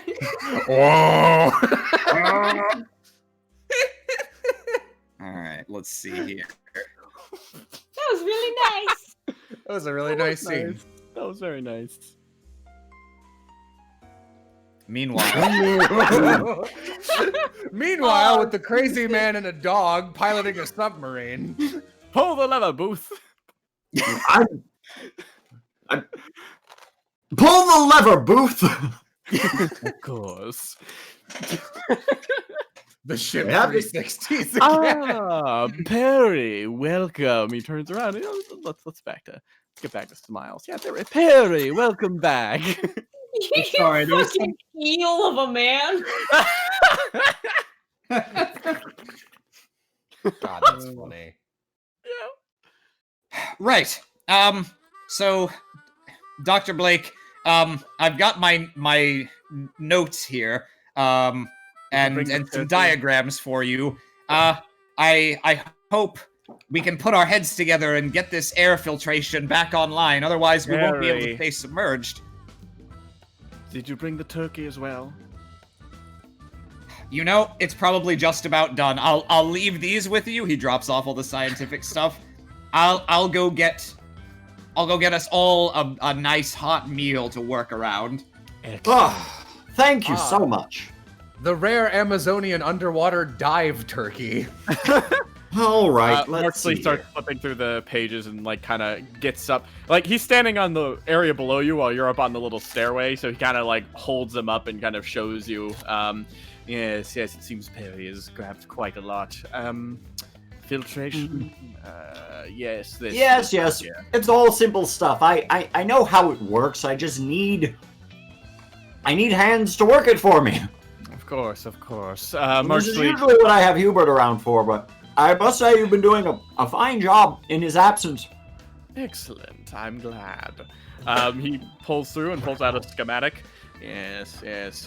This kind of thing is outside of my specialty, but a pair of hands is a pair of hands. What should we hit first? Well, it is, as Perry said, the air filtration is going to be the biggest task, but the first thing we're going to have to do is we're going to have to get this thing up above water. So, if you could just pull that lever over there for me. Of course. And you may wish to hold on to something. In fact, let me go ahead and get the intercom ready. Click. Everybody, you may wish to hold on to something. We will. We're not going to be doing a flip like last time, but instead we are going to be going up. So you may feel a bit of pressure changes in your body. All right. Good enough. Go ahead and pull the lever. Good. Booth pulls the lever, and we rise in some altitude, and then Booth just kind of looks at it. All right. He puts the lever back. They wait at that altitude for a little bit. They pulled it up again, and we go up, and we repeat that a few times until we finally got back up to the surface. All right. Wisely done. How deep is this fucking river? So one of you can go ahead and make a pilot roll, and you can tag any aspects you think are applicable. Simply surfacing shouldn't be too hard, but of course there could always be complications. Damn it, I was muted. I made a funny joke. What was the funny joke? I said complications. Do you have a better than average pilot, Marksley? Oh, let's see. Go ahead and pull out your sheet, Marksley. Yes. Hang on. I too have a sheet on which I write down the things that I'm good at. Yes. No I look at it No and I'm pilot feeling skill at all. sad. No pilot at all. All right. Well, I'll handle that then. Okay. Go ahead and just step aside for me real quick. Damn it! Oh my god. I believe this would be rather rough, Mr. Blake. Yes, it's going to be. It's going to be. We're going to start going downwards. Actually, if you don't help pull me back some. Blake, are you gonna give us the bends? Whoa! I'm trying desperately not to. Marksley. Are we rising, Marksley. gents? Whoa! He steps back down a few steps. Do you give? Could we use that to? I don't know if tagging anything will help per se. Perhaps. Barking orders could work. Barking orders, yeah. At least, but anyway. Yeah. I'll use barking orders to get +2. That way, we're at least looking at something that is a positive number. Okay. All right. Well, you avoided the worst possible outcome of Perry dropping the turkey on his way up the stairs. That means literally nothing to me. Oh, feeling shaky there for a moment, but you seem to have worked it out all right. And sure enough, you can see light beginning to stream from up above. Right, I've got 3 plates here, but there's plenty more for you, Doctor. I'm assuming you're going to eat a bit more than the rest of us. Yes, my new diet. My new dietary issues means that I could probably down a whole pig in a meal. As long as I know that I'm not going to be eating much else over the course of the next few days. Other animals, such as wolves, they eat, and then I go on a tirade while speaking with my mouth full and all that garbage. And you guys do indeed surface, and you manage to open up the portholes, and sure enough, as soon as you do, you feel the air quality inside improve. You got kind of used to breathing recycled air for 3 days, but by God, does fresh air feel good. Woo! Tomasa immediately crawls out on top of the submarine and begins doing essentially a sun salutation on the bow, and is just so happy to have a full range of because he is very tall, and I imagine that even for this nice submarine that is top of the century, people are much shorter on average, and it has been real bad for him. Monica will join him. Oh, it is so humid here. And Dr. Blake, if I could get a science check from you to try to fix the air filtration. Of course. Getting all my science rolls in this session, because if I didn't get them here, I would have given myself a superb science score for nothing. Don't worry, I gave myself a superb survival score, and that's not getting used. But now's the time for it to be used. Indeed. That's a 4. Okay. Yeah, you do a good job, and you do it quickly. Can I have everyone else make an alertness roll? No. Shit. Well, all right, I guess 6. you win this round. Tomasa doing his fucking job again. Tomasa's in his fucking element. Yeah. Outside. Yeah, so Dr. Blake, you managed to get through the repairs quickly and efficiently, which turns out to be potentially somewhat critical because, Tomasa, you notice, just at the edge of the horizon, almost, pretty much as far away downstream from you guys as you can see the water surface slightly disturbed, and squinting, you see some number of smaller crafts on the surface that do appear to be coming down the river after you. Are they crafts as in canoes, or crafts as in science crafts? You rolled a 6, so I'll just tell you they look like small hovercrafts driven by fans. Oh. Okay. And there are people aboard them. Tomasa will relay that and immediately ready his sniper rifle in case he needs to just shoot these people. Okay, what is our call here? I don't know a lot of stories about being accosted by river hovercraft people in the Amazon and having it be a friendly visit. No, I don't believe I've recalled many stories like that as well. Marksley pulls out his gun. I'm all for it. Monica kind of puts her arms up, ready to summon some small icebergs to block their way should they try and speed. All right. Well, because both Dr. Blake got a really good science roll to fix up the platypus, and Tomasa got a really good alertness roll, you can see while these things are still well away, Tomasa, you look through the scope of your rifle, and it's impossible to assess someone's intent just from their appearance, but these are not natives. These are white men with what appear to be automatic weapons. Oh, Shit. All right, I'm gonna go ahead and shoot him. Oh, God, friends is it arrived. the Nazis again? Oh, yes, fuck. wait. All right. Damn those Nazzolinis. They're I forgot about that. I swear I've run into more Nazzolinis down here in South America than I have South Americans. Yes. Seems to be an unfortunate side effect of something. The 20s. The 20, so... Tomasa's turban unfurls and a small helicopter rotor comes out, allowing him to scope above the Amazon. Have I not mentioned this? Well, okay. No. Everyone who wants to just like attack these guys before they even get within range to attack you can go ahead and roll an appropriate skill. Yeah, Tomasa's gonna shoot one of the hovercrafts first because, like, in the rare event that it's a friendly white man in the jungle with an automatic weapon, you never Remember, know. this is pulp. Yeah, This is pulp. Yeah. It could happen. So he's just gonna shoot. How many are there? You can see there are 3. All right, he'll shoot the one on the right. All right. 5. Okay. Um, Yeah. This is a pilot roll. Oh.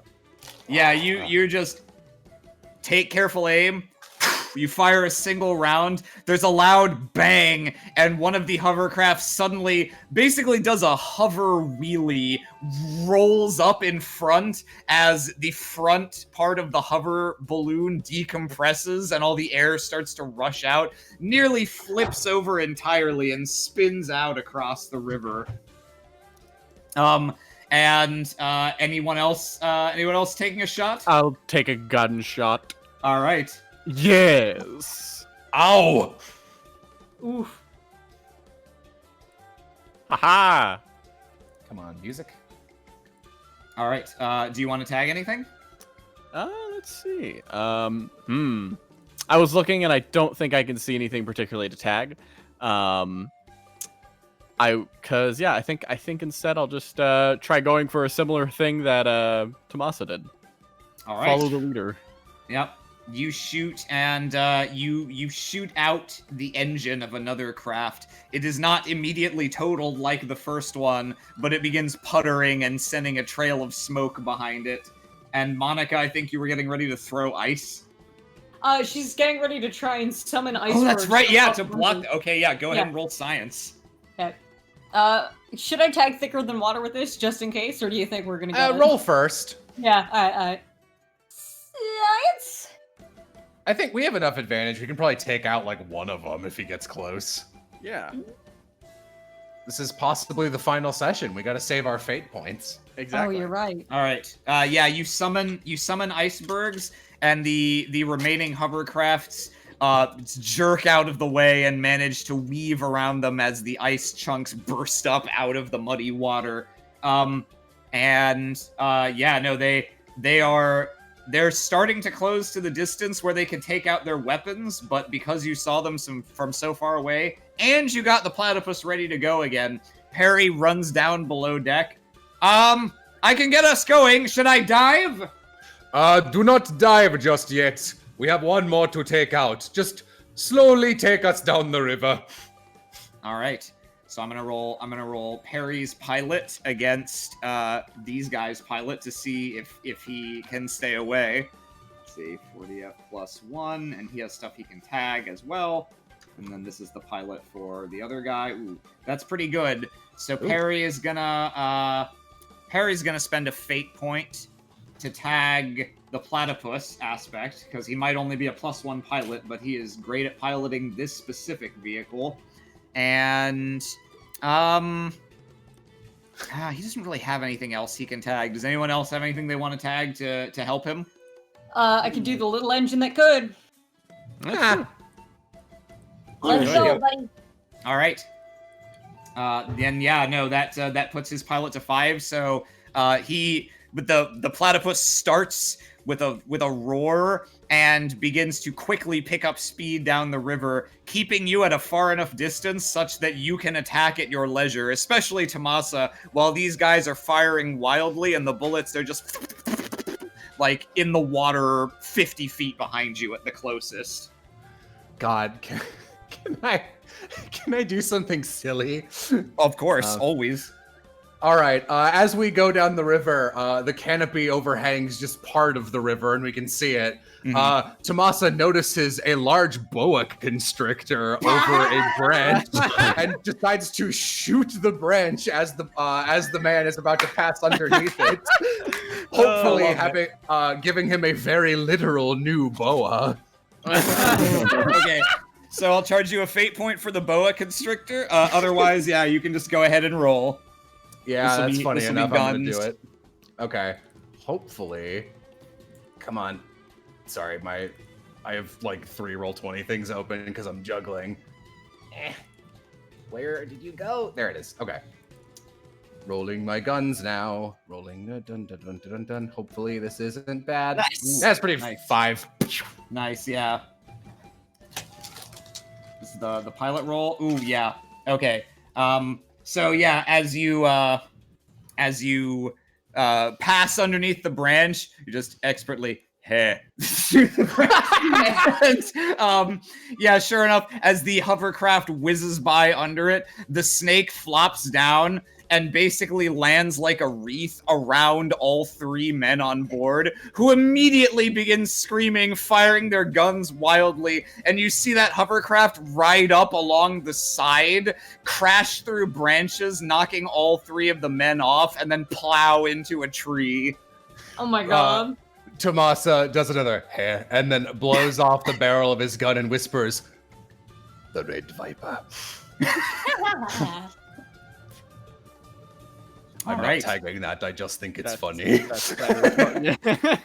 I just think they're neat. I just think... All right, yeah, no, you just easily dispatch your would-be assailants, and with the danger on the surface dealt with, the platypus begins to dip down into the water again with no damage. Nice.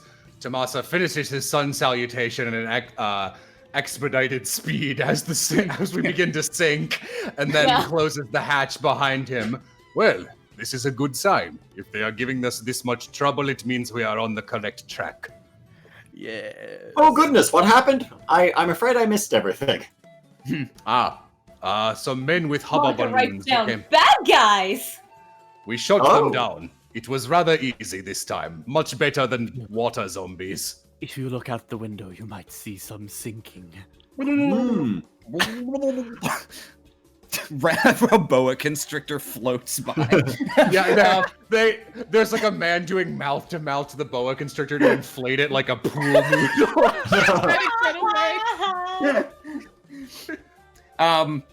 Yeah, and so you saw as you began to go beneath the surface, Tomasa, you did see some more craft approaching from further back, but they stopped before you even like, all right, well, this, yeah, no.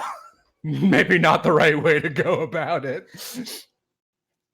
And in fact, no, yeah, you made such good time and had no trouble there. Your meta reward is as quickly after the platypus redives, and you take another look at the instruments for the first time in a while, since of course you've moved a considerable distance now. Up ahead, you do see what looks like an unnatural formation. Hmm. Ooh. Oh. Oh. I think we found it.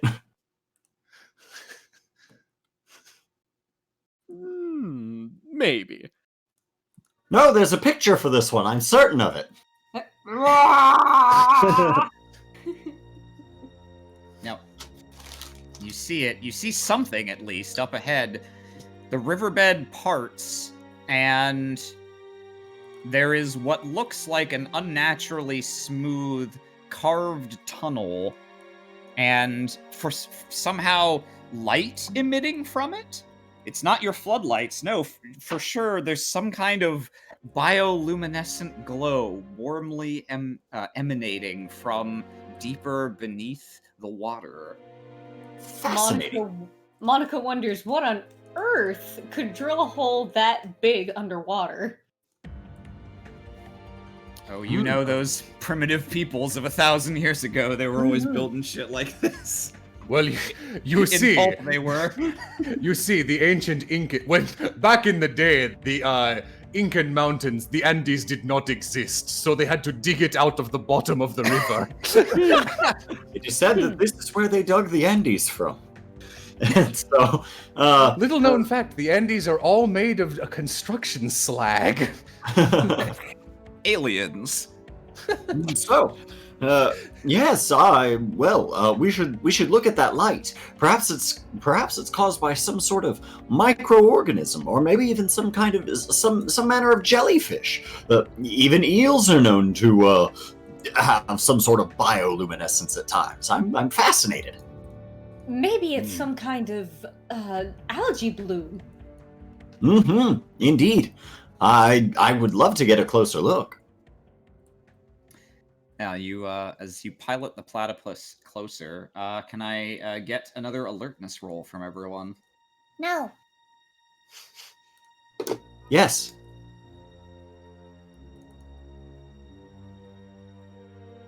What is this music from?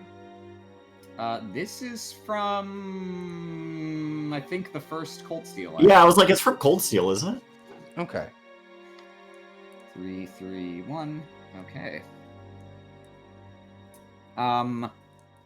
Yeah, you guys, you peer ahead, excited that your destination may finally be at hand, and unfortunately, it's so majestic, so breathtaking that there are some smaller objects, schools of fish perhaps, or stray rocks that fail to catch your attention until one draws rather close to your craft. And those of you with a military background have exactly half a second to process. Wow. Oh, those are depth charges. Oh my god. A massive explosion sends more than just Monica's ears ringing as your craft lurches violently to the side as a wave of force knocks it through the water like it weighs nothing. And you brace against the helm. Perry and Rogers both go tumbling to the ground. Hold on to. He can't even finish the sentence before another detonates from the opposite side, sending everyone racing across the room in the other direction in a much less controlled fashion than your barrel roll from before. And you hear warning sirens begin to sound. Red lights begin flashing all across the dashboard, or in Dr. Blake parlance, lights. And a final and more chilling sight greets you. The light streaming out of this underwater opening begins to shift in a way. That shouldn't happen if this is from some kind of bioluminescent algae, surely. It shifts, it rises, and you realize, wait, that's directional. That's some kind of floodlight. And emerging out of the crevasse, out of the depths, as it rises, your heart sinks. An Alaskan bullworm! A modified, enormous German U-boat rising from the depths. You have just enough time to lay eyes upon it before a third charge detonates, this time finally close enough to the craft to shatter the entire front window and flood it rapidly with water and darkness as everything fails around you and sound is blotted out. Yes, even the turkey is lost to the depths. No! Tommaso reaches out his hand just before just before the water overtakes him, and it seems that one of the turkey legs raises back, but the current pulls it away. we cut to black, and Scary. sometime later, you're all awoken. You're already soaking wet, so it's not by water being flung on you. It's by a sudden transition from complete darkness to harsh, interrogative light.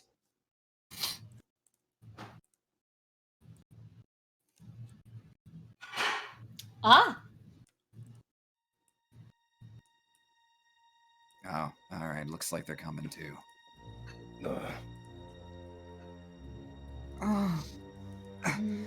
Rogers kind of unsteadily tries to get to her feet.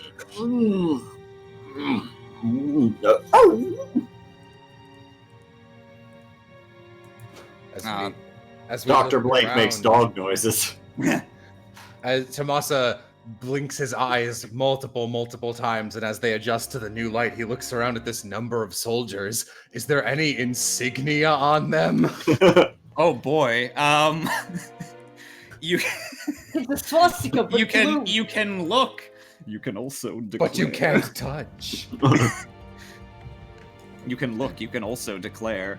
I can tell you what I think. Well, I'd rather not declare and waste another declaration for this point, but I will have my own headcanon. Fair enough. I look upon that insignia and I know that I hate it. Whatever it is. You can, you can roll academics if you just want to assess whether you recognize the insignia on these men's uniforms. I'm good at that. I'm not.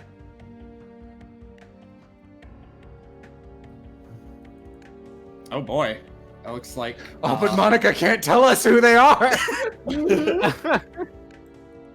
Dr. Blake, you're not sure of origin, or like specific country or anything more specific, but from the general style of uniform and the posture and demeanor of these guys, these look like troops who would have fought on the German side in the war. They're very Prussian-esque, if you get my meaning. There's a lot of goose in their step. A little bit of blitz in their Krieg. Yeah.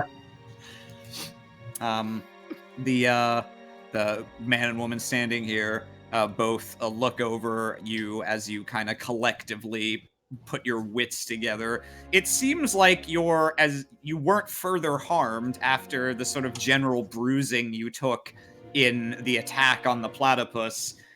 You're just soaking wet, and it seems like your weapons have been confiscated, but otherwise, you seem to all be in one piece.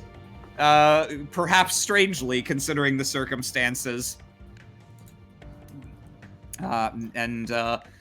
Nerissa seems to be the one who actually had an interest bringing in you here, because Stefan is just sort of glaring at you all, slightly twitchy hand at his side, like he's daring you to try something with him here and all the soldiers at his back. I shake my fur off. Yeah. Almost pointedly. Yeah. Yeah. He especially, his gaze lingers for longer on Blake and Tomasa. Nerissa, for her part, seems to kind of look over each of you once, but she ends with Monica and certainly spends the longest looking at Monica. Well, you all are quite tough to live through that. I'm very glad.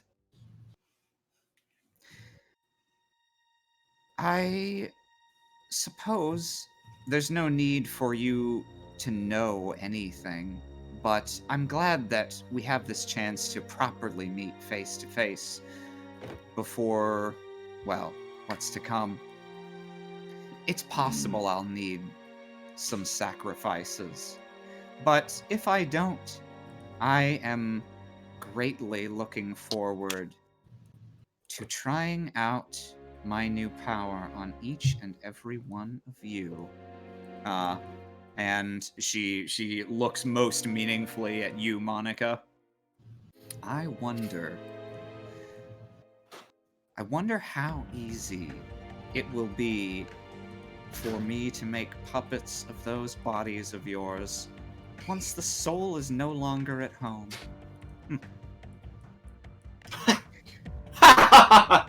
Don't be ridiculous. There's no such thing as the human soul.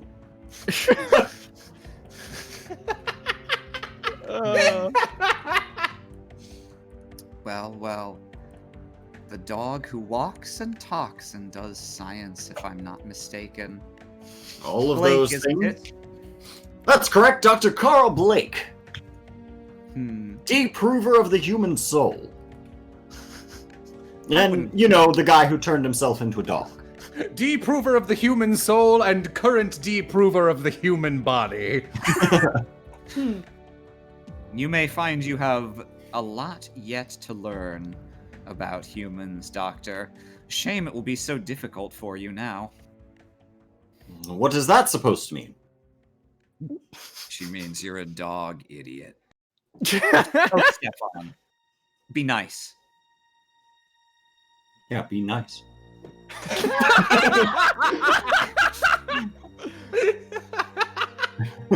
Oh, and Professor Rogers.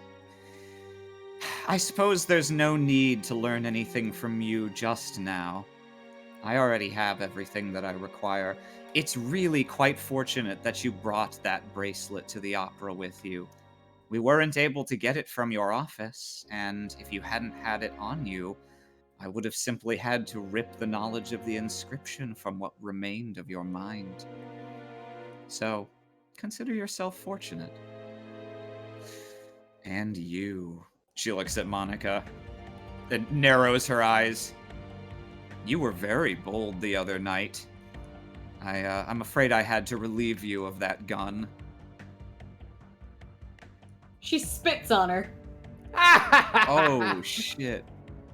Is it frozen spit? It's a fucking I spit directly into her I open don't mouth, think it's freezing it and frozen. choking her to death. I think it's frozen, but it's colder than normal because that's just the No. norm for Monica. It lands at the base of her neck and she frowns and touches it with her hand.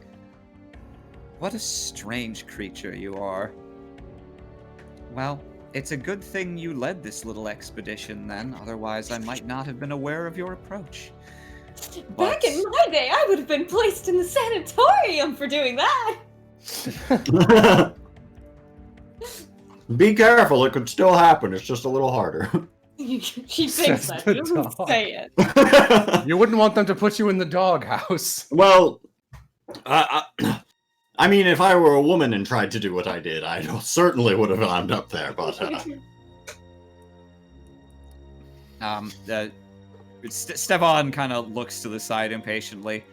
Are you trying, do you have something you want to accomplish here, or are we just wasting time? She looks back at him, and kind of cocks an eyebrow, wow, you're gonna say that shit to me? And he holds her gaze for about a second, and then kind of looks away at the floor. Oh, as much as I'm loath to admit it, you are right. We should be on our way. Well, you won't be able to see it, of course, but I welcome you all to the vault of the Qualina Kyrie. You might not get to see the lovely architecture, but rest assured you will very soon to see the prize that I collect from within. Let's be on our way, Stefan. Oh, and of course, let's dress for the occasion. And they do. And they make their way out, and the door is locked behind them. It seems you are to be prisoners here on this U-boat until they're done with whatever they're doing. The fools! I have a hard time believing that they would leave us alone with all of these boys. Marsley, Yes, Blake? surely you are an expert in manners of subterfuge and misdirection, perhaps you have a means of getting us out of here. The old lockpick behind the ear trick, the old gun in the boot. Oh, something like that. Marksley stands up and approaches this door, and he takes a look at it. It's just this large, sealed, just sub door that's super. Yeah, you can strongly assume pressured all and stuff. that's been established is it's like a submarine style door and it's locked. Any other details you can fill in potentially. Okay. Marksley will generally inspect this, and I guess I could do a burglary to kind of see if there's any or just declare something. So are we, just for clarification, are we inside a vault/brig with the soldiers, or are they on the outside? No, they're on the outside. Oh, great. All right, I thought you guys were just any way out of here? I might have something. While these guys are all Hello? watching. I'll DM layer these guys. They're not in your line of sight right now. Booth turns. Oh, this door. Not impossible to open, but not the wisest choice. There are so many armed soldiers outside, and those Germans quite happy with their trigger fingers. I would not rather go that way. He says, but this is no holding cell. This is simply a submarine. This door itself is strong, but the rest of the room was not made for such purposes.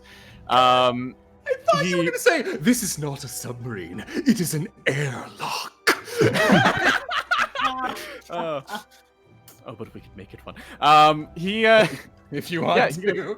He goes down and he kind of he gets on all fours, Blake, right in front of you, and just kind of starts inspecting this raised little platform that seems screwed into the ground here. Mm-hmm.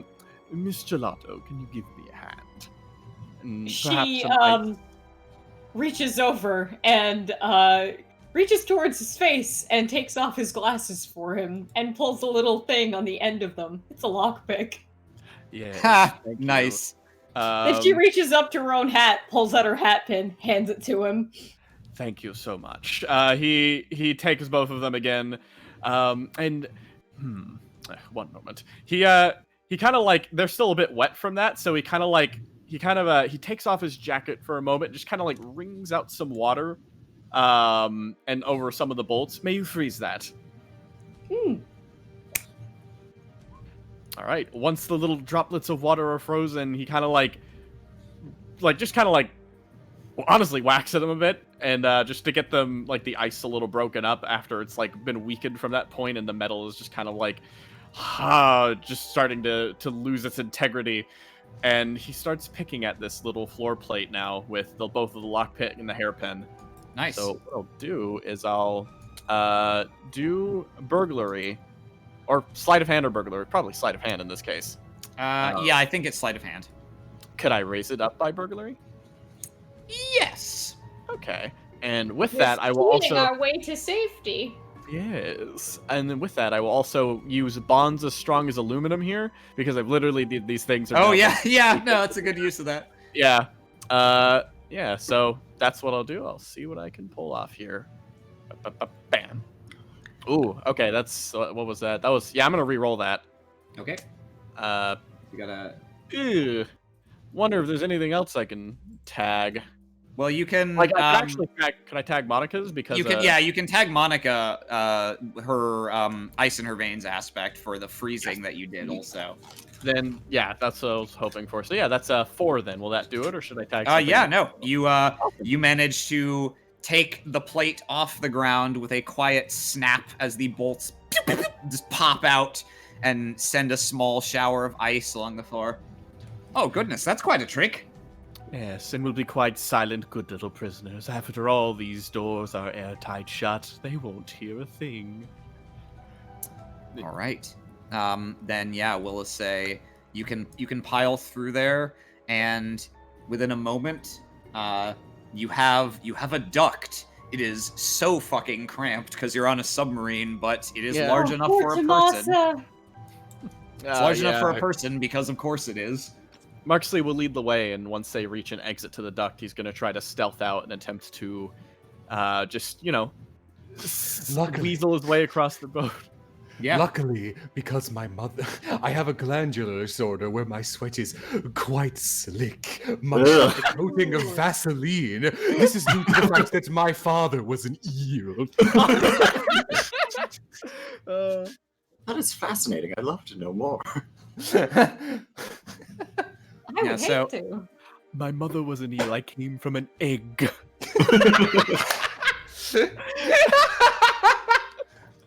A Moxley So you're never saying- sheds all of its shell. They So retain you're saying two. there's still hope for me to have a normal relationship.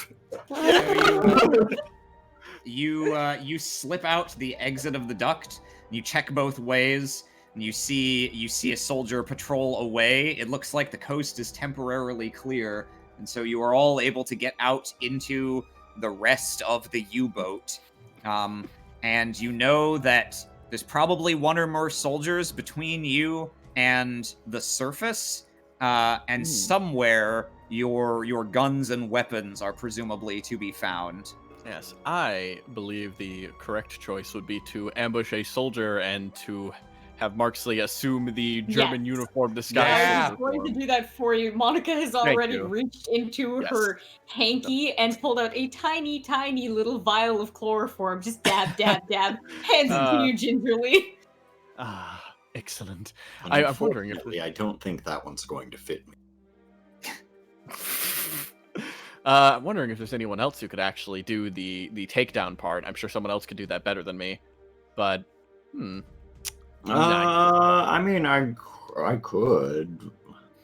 I have okay stealth, actually. It's one of my better stats. Well, if I I've got really good stealth, but yeah, if I get to roll stealth, I'll do it. When I quietly pressed up against the wall, Rogers balls her hands into fists and raises them to her chest.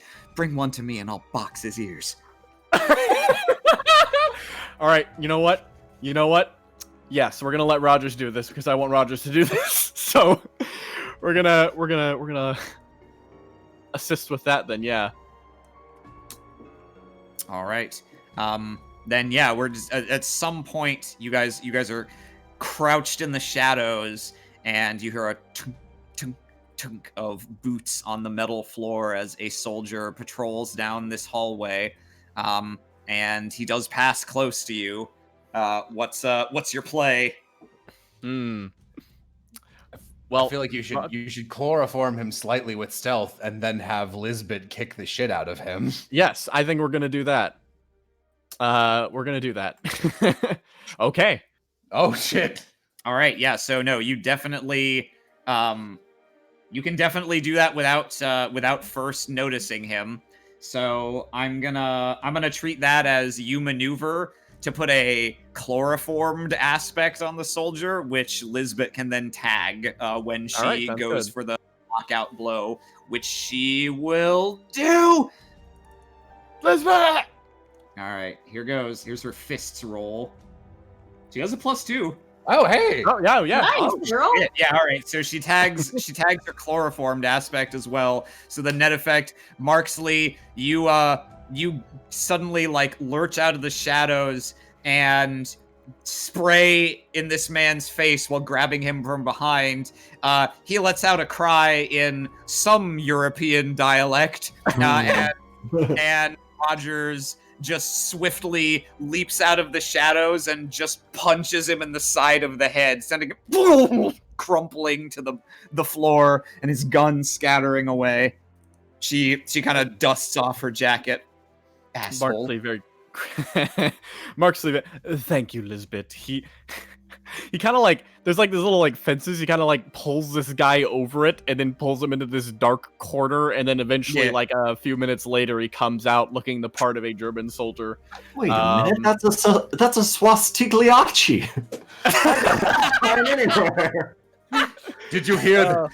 Did you hear that the great clown Swastigliacci is in town? But doctor, he turns around, the spitting image of the Nazi phantasm, and says, "Guten Tag, Fräulein Gelato." And he turns around and starts leading the way with a gun. Her mouth is wide open.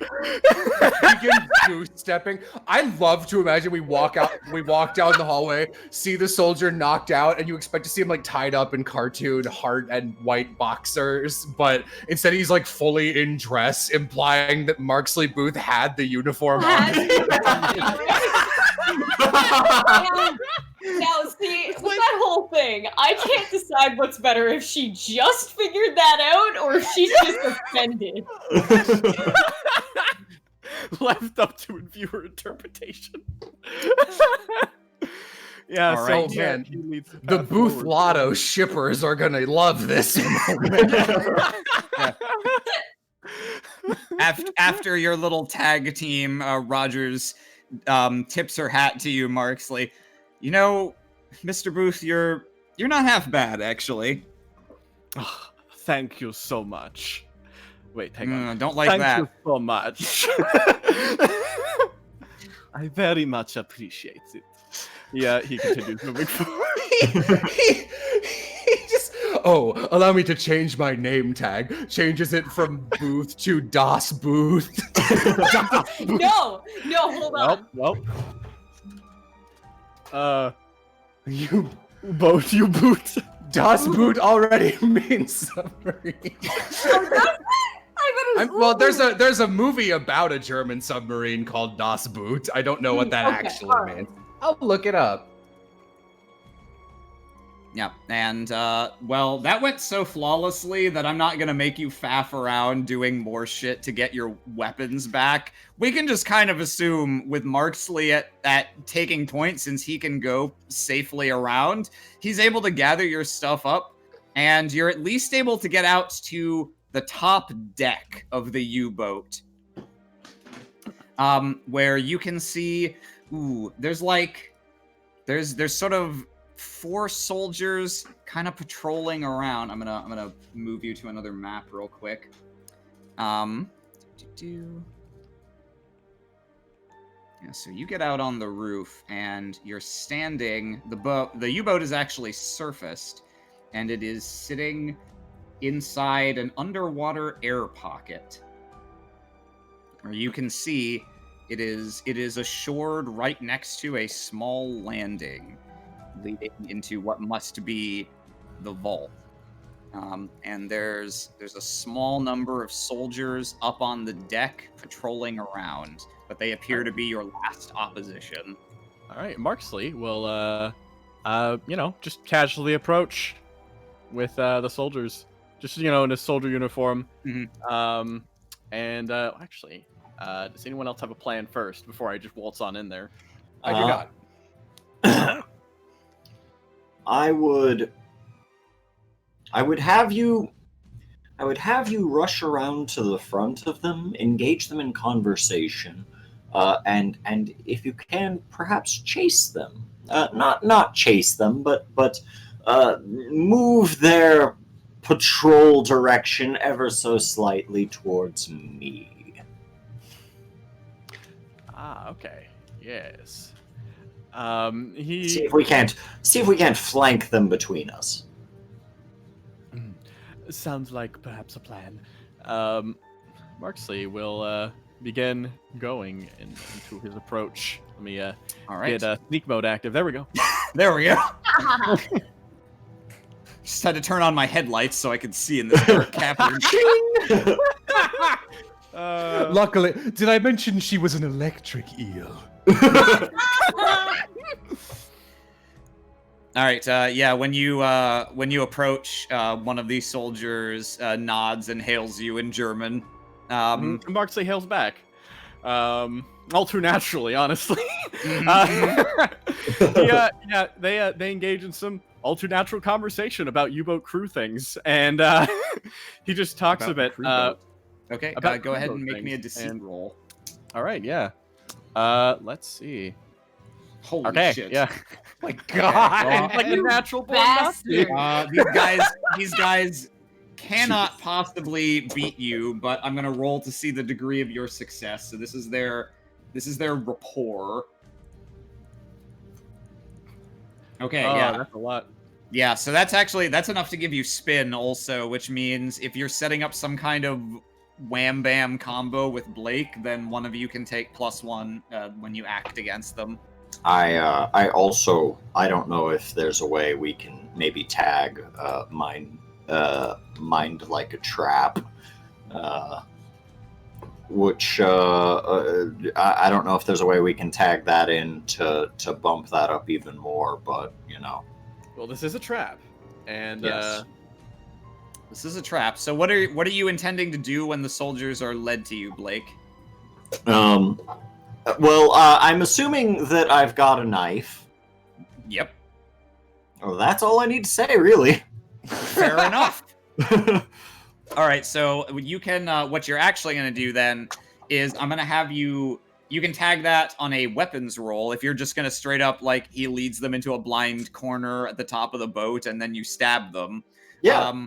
That's fine. So go ahead and make a weapons roll, and you can tag that. Also, take a +1 from Marksley's spin. Cool.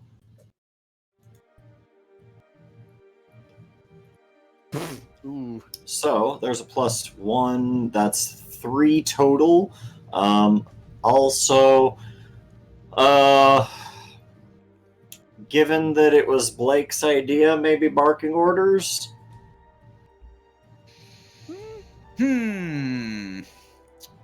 I feel like it was. Oh, okay. Wait. Never forget a debt. I have encountered these fellows before in South true. America. that's true. Yeah. That's true. You're not sure if it's the same faction exactly, but they're the interchangeable bad guys of Europe. Yeah, sure. So yes, I'll let you tag that for an additional. You want a +2, I'm assuming. Oh yeah, that's 5 total. And I do have one other that I think I might be able to tag, which would be Hunter's Instinct. I am essentially I'll let you do that since you've set this up the way someone might lure prey into a trap as a predator. That'll get you up to 7. 7 is fine. All right. Considering that I got 0 on the roll. Yep. Yeah, so you, Marksley, you lead them around a corner. Instantly, a darting shadow leaps out from the darkness, and there is a quiet... 3 of them immediately go down. Blake, you tackle the last man, your knife getting stuck in his jacket. Marksley, do you want to somehow finish the last guy off? I will do that, yeah. I go in, and I guess what I would do is shooting the gun would make a lot of noise, so I probably won't do that. That would kind of, break the whole point of that. I will go in with unless I could use deceit here, or this is breaking the deceit. Athletics? You can you pretty much already set this up with the deceit, so if you want to contribute to just murdering these guys, you would need to roll one of your fighting man skills. Yeah, most I likely. guess I'll use weapons. I have a lot of things I can pull if this fails, so this should be fine. All right, what would I need to add on to this to get him? Well, let's see what he rolls for athletics. This last guy.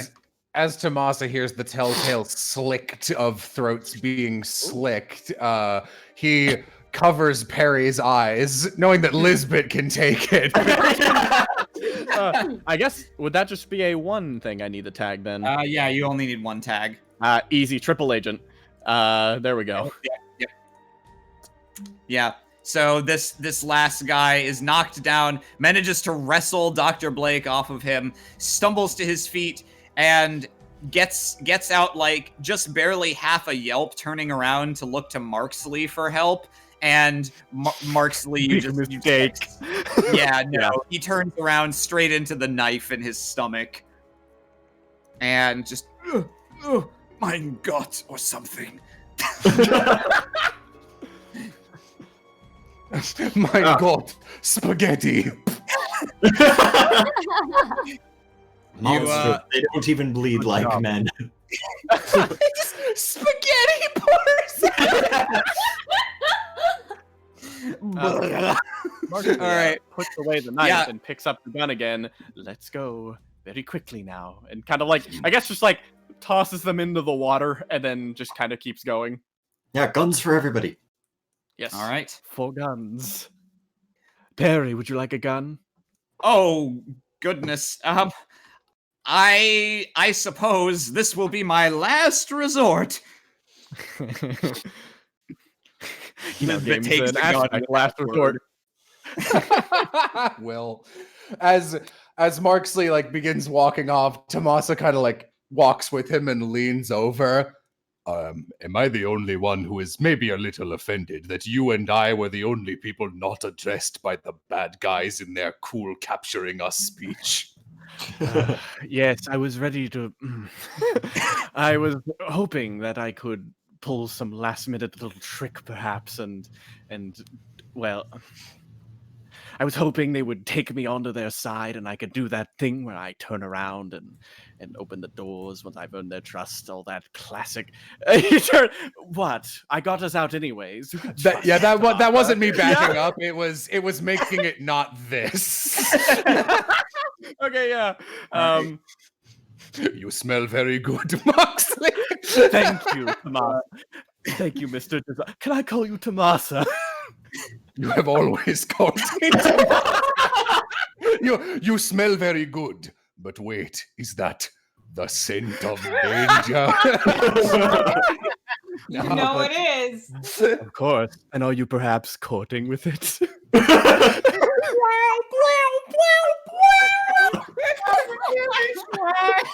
Monica closes her mouth. All right, you yeah. head inside. Her smile just goes upside down immediately. Just Lilo and Stitch, mouth open, Elvis. Mouth closed. To Mark Sleep and Jesus. You head inside, and this time it's no mere trick of lights. There is indeed light emanating from the interior of the vault. You stop briefly as you hear echoing from further down the passage. You hear that song. You heard part of it the other night at the opera, but now it seems to be complete. There are more layers, there are more harmonies, and it goes for longer. And even though you can barely hear it, it's echoey, it's distorted. Just your heart sinks a note as it washes over you. And as soon as it finishes, you hear stone grinding against stone. There's no time to lose. Yes, of course. Before we go on, we should earplugs, everyone? I actually already have some underneath my turban. I just need to go kind of cricks his neck a couple times. Okay, I got one, and then hang on. Did I lose? Okay, How there did we I go. lose it? Where did it go? No, it's stuck on the top of my ear. It's not falling down. The turban is too tight. There we go. I can now hear nothing. It's well, these earplugs aren't meant for me. Monica pulls out 2 powder puffs from a makeup case and pops them into your ear. Oh. Thank you, Monica. It appears that we in particular need to be on the lookout, as they were after us specifically. Yeah! High five! And Marksley continues moving forward into the procession spot. Yep. And you soon reach what must be the now open door, and before you sprawls the vault. I love our icons peeking over. Yeah. Ooh. Oh, Yes.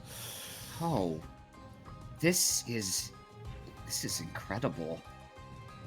If not for the circumstances, this would just be the most. No. This is No. breathtaking. Hold on, There's Miss a Lisbeth. career-making amount of. Before curiosity takes over, Marksley's gonna kind of move around as a guard, like to see, like kind of go forward and just try to make sure that there is no one immediately around them, and just kind of take point up there and check around. Okay, go ahead and make an alertness roll. Alrighty.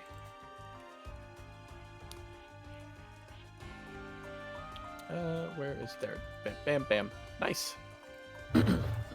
All right. Yeah, you take a look around, and you don't hear any sound of anyone inside. There is just the quiet noise of running water and water streaming down stone, and there is dim light everywhere from a ton of plants growing inside of here, but no sign of people. They must be further up ahead already. And if you want to make me a survival check to navigate the interior of this tomb. I step on back.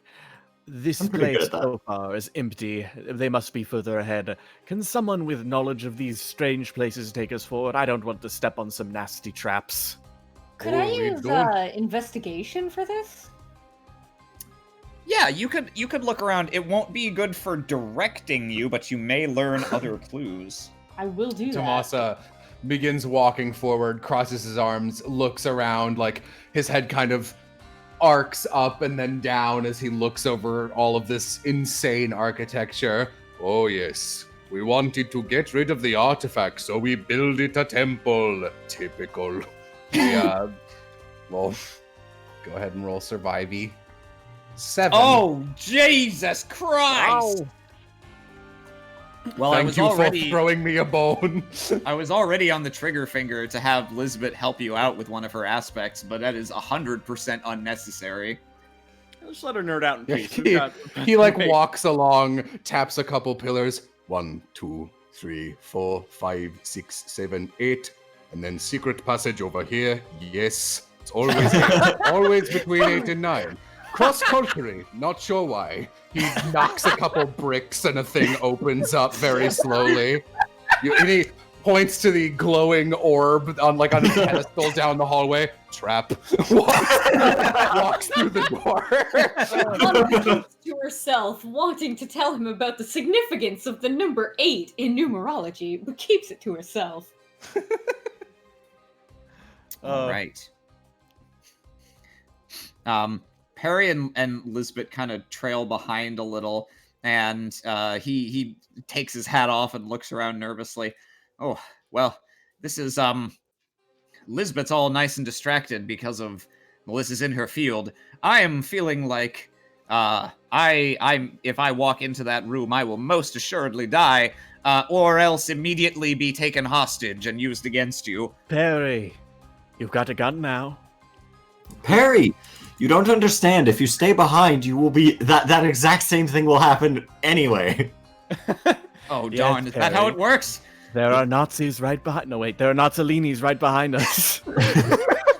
The moment we turn our eyes off of you, you will be captured and used as a hostage against us. I'm so sorry. All It's right. true. If it's all the same to you, I'm not going to have a turn in combat because I'll be useless. Here, I have found a healthy middle ground, quite literally. Hang on a moment. 9, 10, 11, 12, 13, 14. There is a statue that appears to be made of a suit of armor. He points to it. Hide in here. Oh, glorious. I won't even question how you knew that.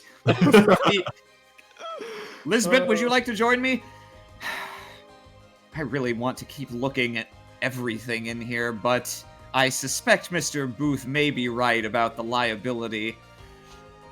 Monica writes down, "You'll be safe in there, don't worry. With your help, I'm sure this is gonna go fine." All right. Well, good luck, Monica, and all of you. If both of you are planning on staying, then I'm afraid we will need to find a larger part. 18, 19, 21.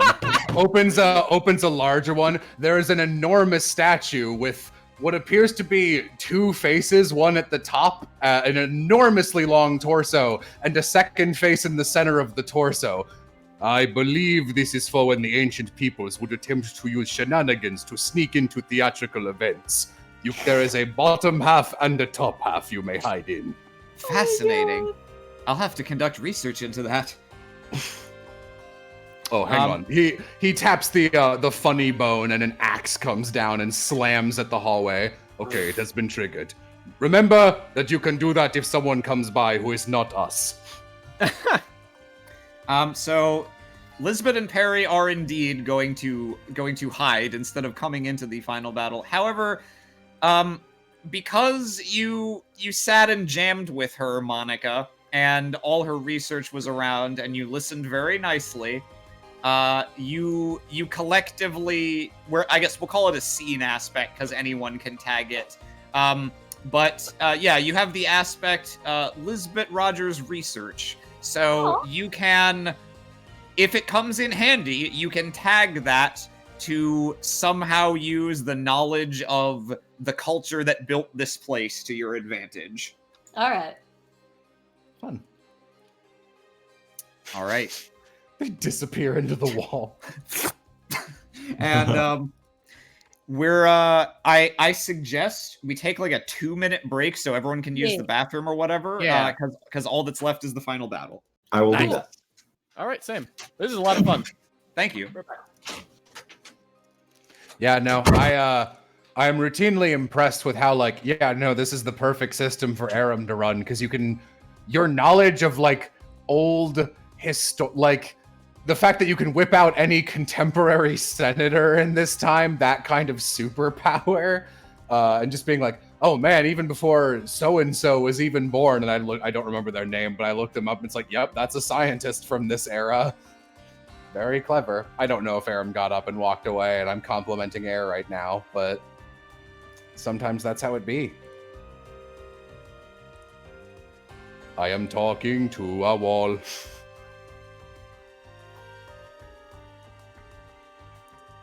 Well, it's on stream, so if Arim ever rewatches this, he can have a nice surprise.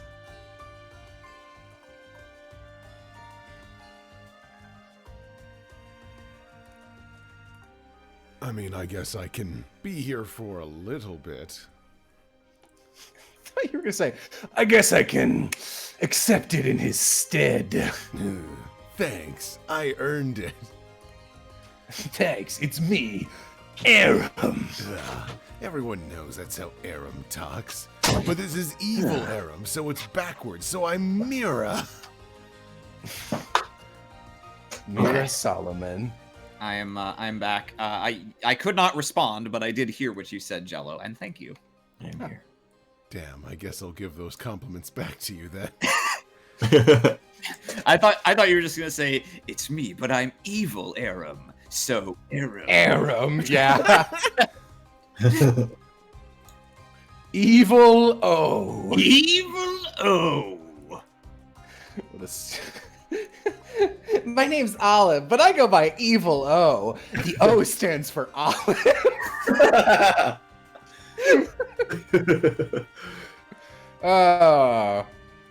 One day she'll be a new Phoenica running joke in the public eye when I'm 38. Yeah, no, having a really fun. Waiting on Christian and Civ, I'm assuming. I don't know. Okay, well, since they didn't respond, I'm going to assume we are. Just want to make sure we don't get to a state where everyone is back and not realize it. Okay. Well, I'm going to get up and refill this water, in which moment everyone will come back. So be back. Absolutely correct. Hi. I'm back. Yeah! Yeah. What? No. Civ, can't we just be excited you're back? We were asking if everyone was back yet, and you and Christian were not, and then Jello was like, all right, well, I'm gonna go refresh this water bottle. The second I get up, both Civ and Christian will be back, and sure enough. Yeah, I sat down when he was saying that, and then Civ came back, just did too, so yeah, it worked.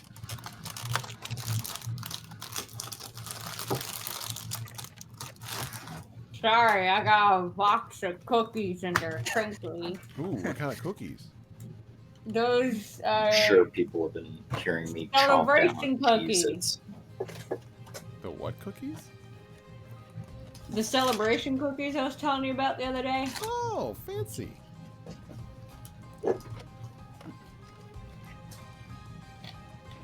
Sure, people have been hearing me rudely chomp down on Cheez-Its all session, so Well, it all happened exactly as yeah, you your said. prophecy Yeah, was yeah, fulfilled. yeah. So Yeah, I know how this works. literally I- on the block. It was Alright. literally the second you left, too. So, you head to the heart of the vault, and you step into a single, massive, cavernous chamber. At its center rises an enormous ziggurat, steps running up hundreds of feet to what looks like some kind of altar at the top, and water streams in from many holes in this central chamber. And we'll just go ahead and put these out there now. So you have the scene aspect, Elizabeth Rogers research. And it seems like while you can assume the mournful Kenna must rest at the top of that altar, there are various things set throughout this room. So I'm also going to go ahead and just reveal up front the aspect wonders of the ancient vault. There might be shit you can do fun shit with if you can justify it. Unfortunately, you were indeed not the first ones to arrive here. Sort of halfway up the steps, waiting, facing the front, as if somehow they thought it might come to this, are Stefan and a few of his soldiers. And you can see already at the top, at the altar, stand Nerissa, flanked by 4 cultists.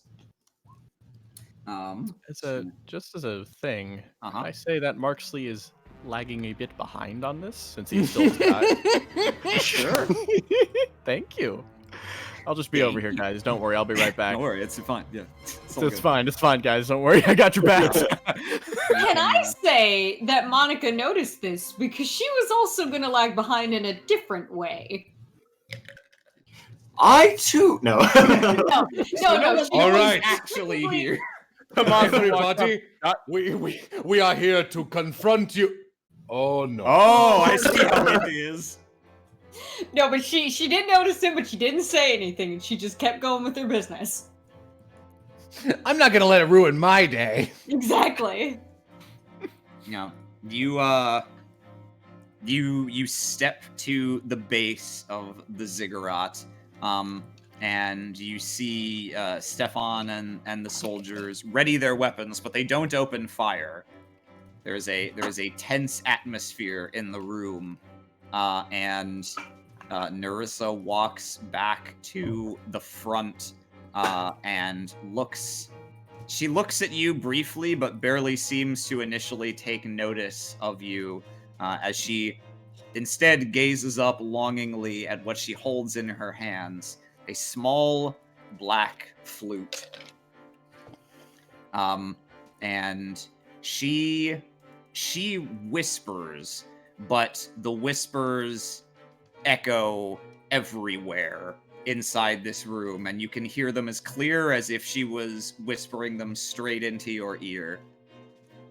Hateful wind from a forgotten age. She whom you once struck down, now you shall serve. She looks down at you and dramatically throws her cloak off. Now, let us see if its power is as rumored. And God, what if it just wasn't? if it just wasn't, it's just a kazoo. Shoot her!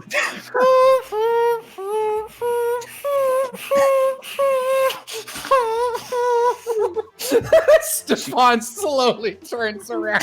What the fuck? Are you shitting me?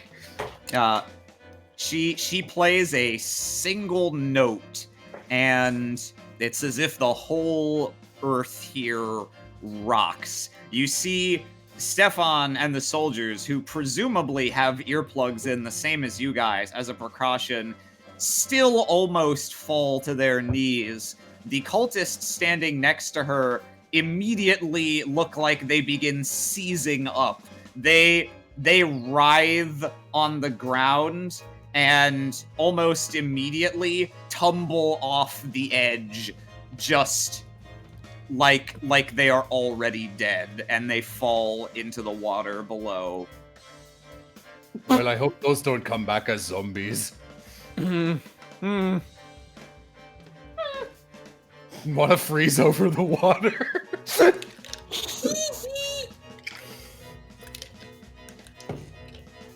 Well, it seems like I may be able to put this to some use. It's not the circumstances I imagined, but I hope you won't mind being some of my first test subjects. And we're going to go ahead and initiate turn order here. Okay. Though if you want to monologue, you can. You're free to do that at any time, as per Pulp rules. And I'll add these guys. And we're gonna start the actual final battle music. Let me get their alertnesses on here. I think Tomasa is still gonna be going first. What's hers? Hooray! Hers is 2. All right.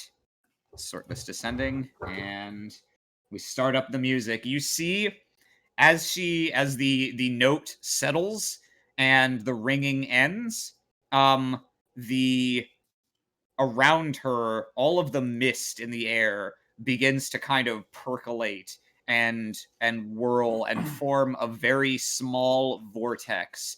Her hair blows in this seemingly stationary wind. And it almost looks like she has risen an inch or two off the ground. And Tomasa, kick us off. All right. Should I be on the turn order? Because I'm not.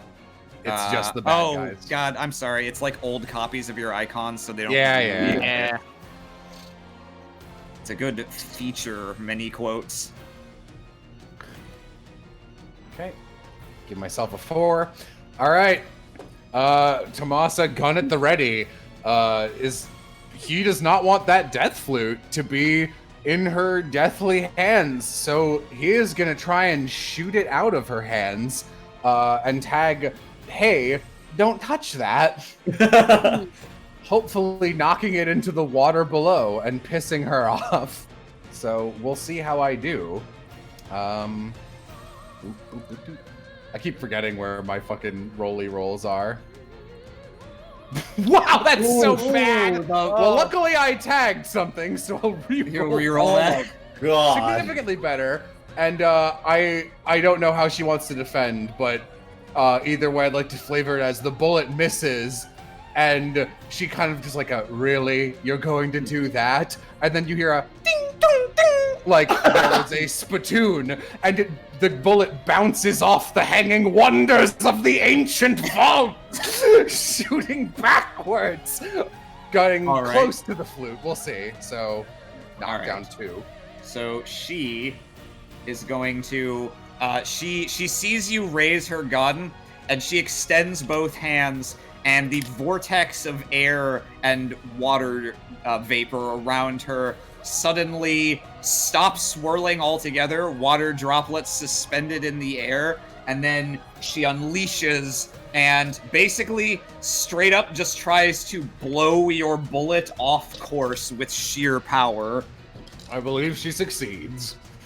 Yeah, it looks like your total is 5. So, yeah, it misses her on the first. She smirks at you. It dings off a random object in the back and slightly strikes through the flower she wears in her hair, and her eyes do open wide for a moment and then narrow, looking at you. Hooray! Now I've made enemies of both of them. All right, these guys' turns. I like how this current Marksley on the turn order is the Yeah. All right. Stefan likewise rips his cloak off, not wanting to deal with it under these conditions, and it tumbles into the darkness. The soldiers are going to attach to him, forming a total group of 4, and they lay down a wave of fire. They are actually not shooting directly at you. They're basically unloading, trying to force you back and prevent you. Oh, I'm sorry. I forgot. There's zones that I need to be specific about. Bam. Ah. They're going to unload just a hail of lead down at you, and they are basically setting up a block action to try to prevent anyone from ascending the pyramid. So that's going to be Stefan's guns plus bonuses from these guys. It's going to be a total of +2 for having 4 guys. So add 2 to this. Okay, so that's going to be a 7-point block. So basically, in order to do the action that they are attempting to block, which in this case is moving from the base to the first tier or beyond, you need to use some skill to evade those bullets and at least meet a 7. Okay. Marksley. We all hold our turn. I was actually gonna say if I could hold my turn. Yes, you may. Okay, cool. I just It's not standard particularly rules for doing that. Yeah. Sorry, I got the not in turn the order just the right scrambled. spot to do anything yet. I don't think so. Oh, jeez, I fucked up the turn order. All of the Sending pieces and have then- not aligned perfectly yet. Okay, there we go. Blake. That's a lot of bullets in front of me. It is. Let's see here. Based off of the trajectory of those bullets, perhaps I might be able to find a way through. They're eventually going to have to reload. Those look like standard military grade weapons. I believe they have a clip of 40 apiece.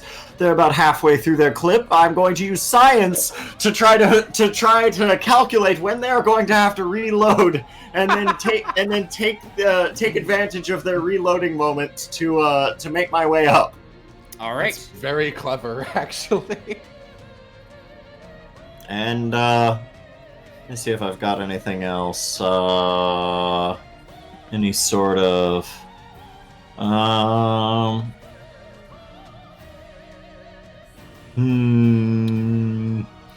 No, I don't see anything. Other than nothing's impossible, maybe, but yeah, I'll go for it.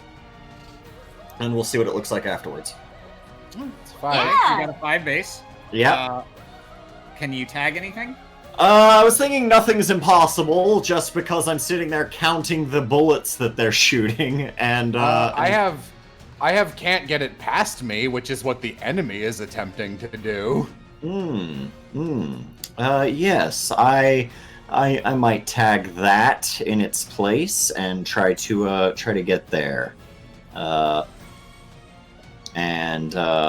I will. I'll let you do that because Tomasa is in front of you, and I'm gonna assume this manifests as he steps out for a second to draw their fire more to one side, increasing the window of time in which you have an opening. Sure. And so I get All up right. here. And we're dancing. We now. dancing and having a good time. Yeah, you duck and weave, and you manage, as rock explodes around you from bullets whizzing into it, you manage to start making your way up the steps, and you ascend to the first tier. And do you still want to delay, or do you want to go now, Mark? Well, I feel like if I delay, I still might get hit by whatever Narissa's doing. So I think what I'll do is I will proceed into the chamber slightly and try to. Coming out of that. Why do I feel a sudden chill on my neck?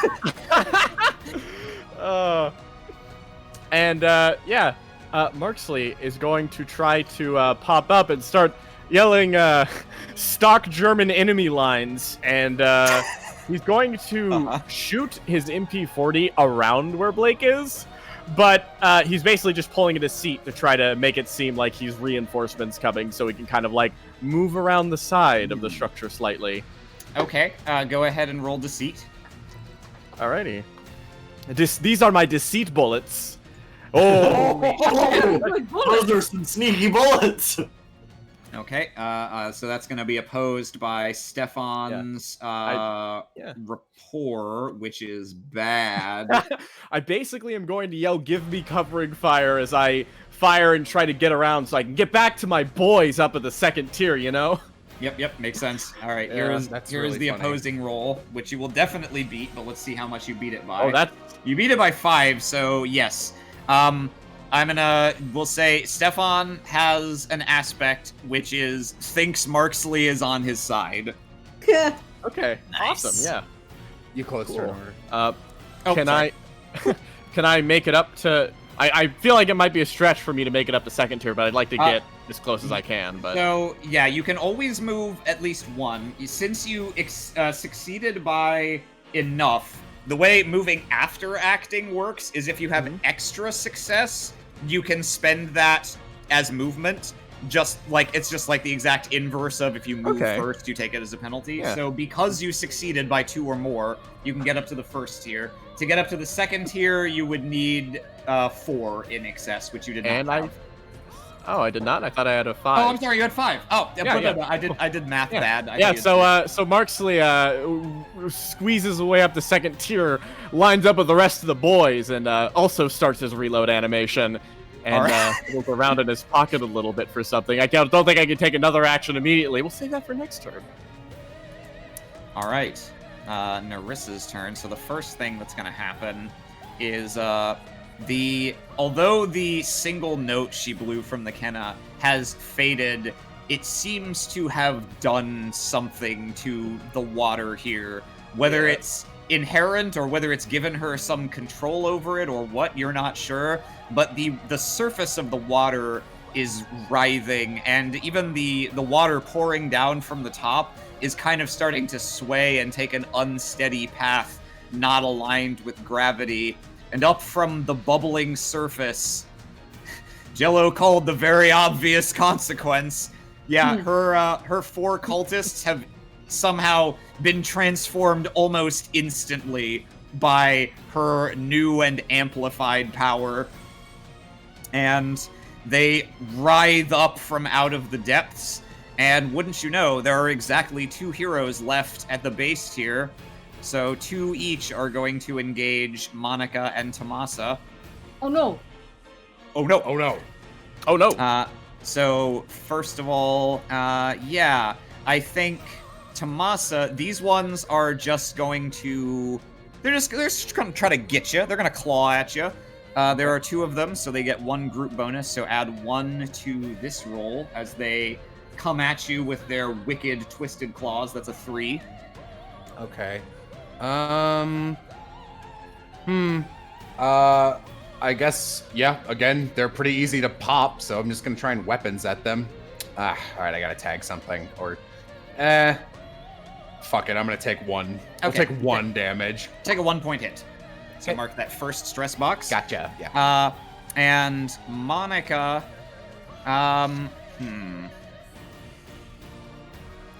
These 2 deep men react to you slightly differently. Instead of just coming straight at you and trying to hit you, they stop before you and both rear back and emit watery, gurgling howls. It seems like they are somehow aware of the ringing presence in you and are trying to basically amplify off of that to make it worse. So this is going to be an intimidation roll. Let's see. DF plus 4/roll.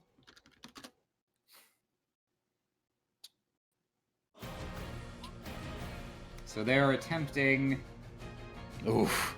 They're attempting to... this is a maneuver. They're going to try to place the rattled aspect on you.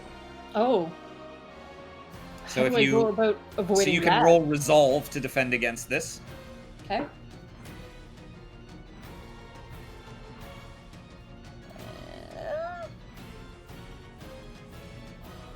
Hmm.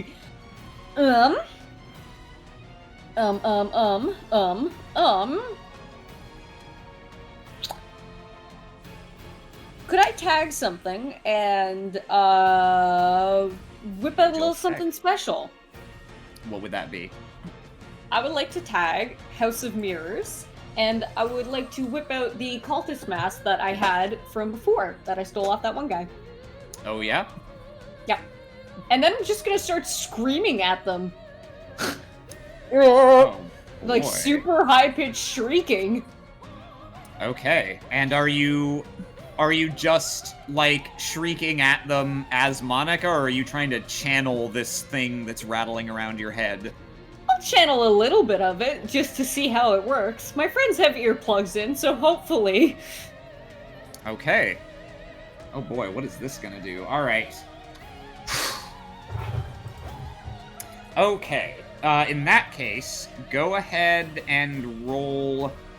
Oh, geez. Okay. With that, So- I'm guessing So, that tags okay, two so of the mirrors. you spend a fate point to tag House of Mirrors. Mhm. Yeah, you can tag Duel of the Singers. It's the first tag on it, so that tag will be free. And I'm gonna say the effect of that tag is you can defend against this attack using Nerissa's Mysteries score, which is 4.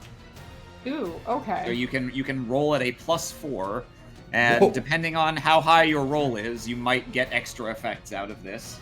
Okay, so I would also roll mysteries? Yep. Oh, Ah, bad. Have it. It should be +4 since you're using Nerissa's score, which is higher than yours. Oh, So you have a well- 1. Do you want to tag anything else for bonuses or rerolls? you should reroll that. God, that's so bad. yeah. I'll re-roll that. What do I do? So just what are you tagging for the reroll? I would like to tag. I guess Two-Face Dollface works because I Oh suddenly. yeah, you're putting up a Work. second face with the mask. Yeah. Yeah, You're no, literally. Okay, so spend that fate point and you can Give me the reroll. old Marksley Booth. Give him the old Marksley Booth. 1-2-1-2. Please. Okay, that's it. That's at 1 higher than it looks like. Because again, hers is Yeah. 4, so it's 3.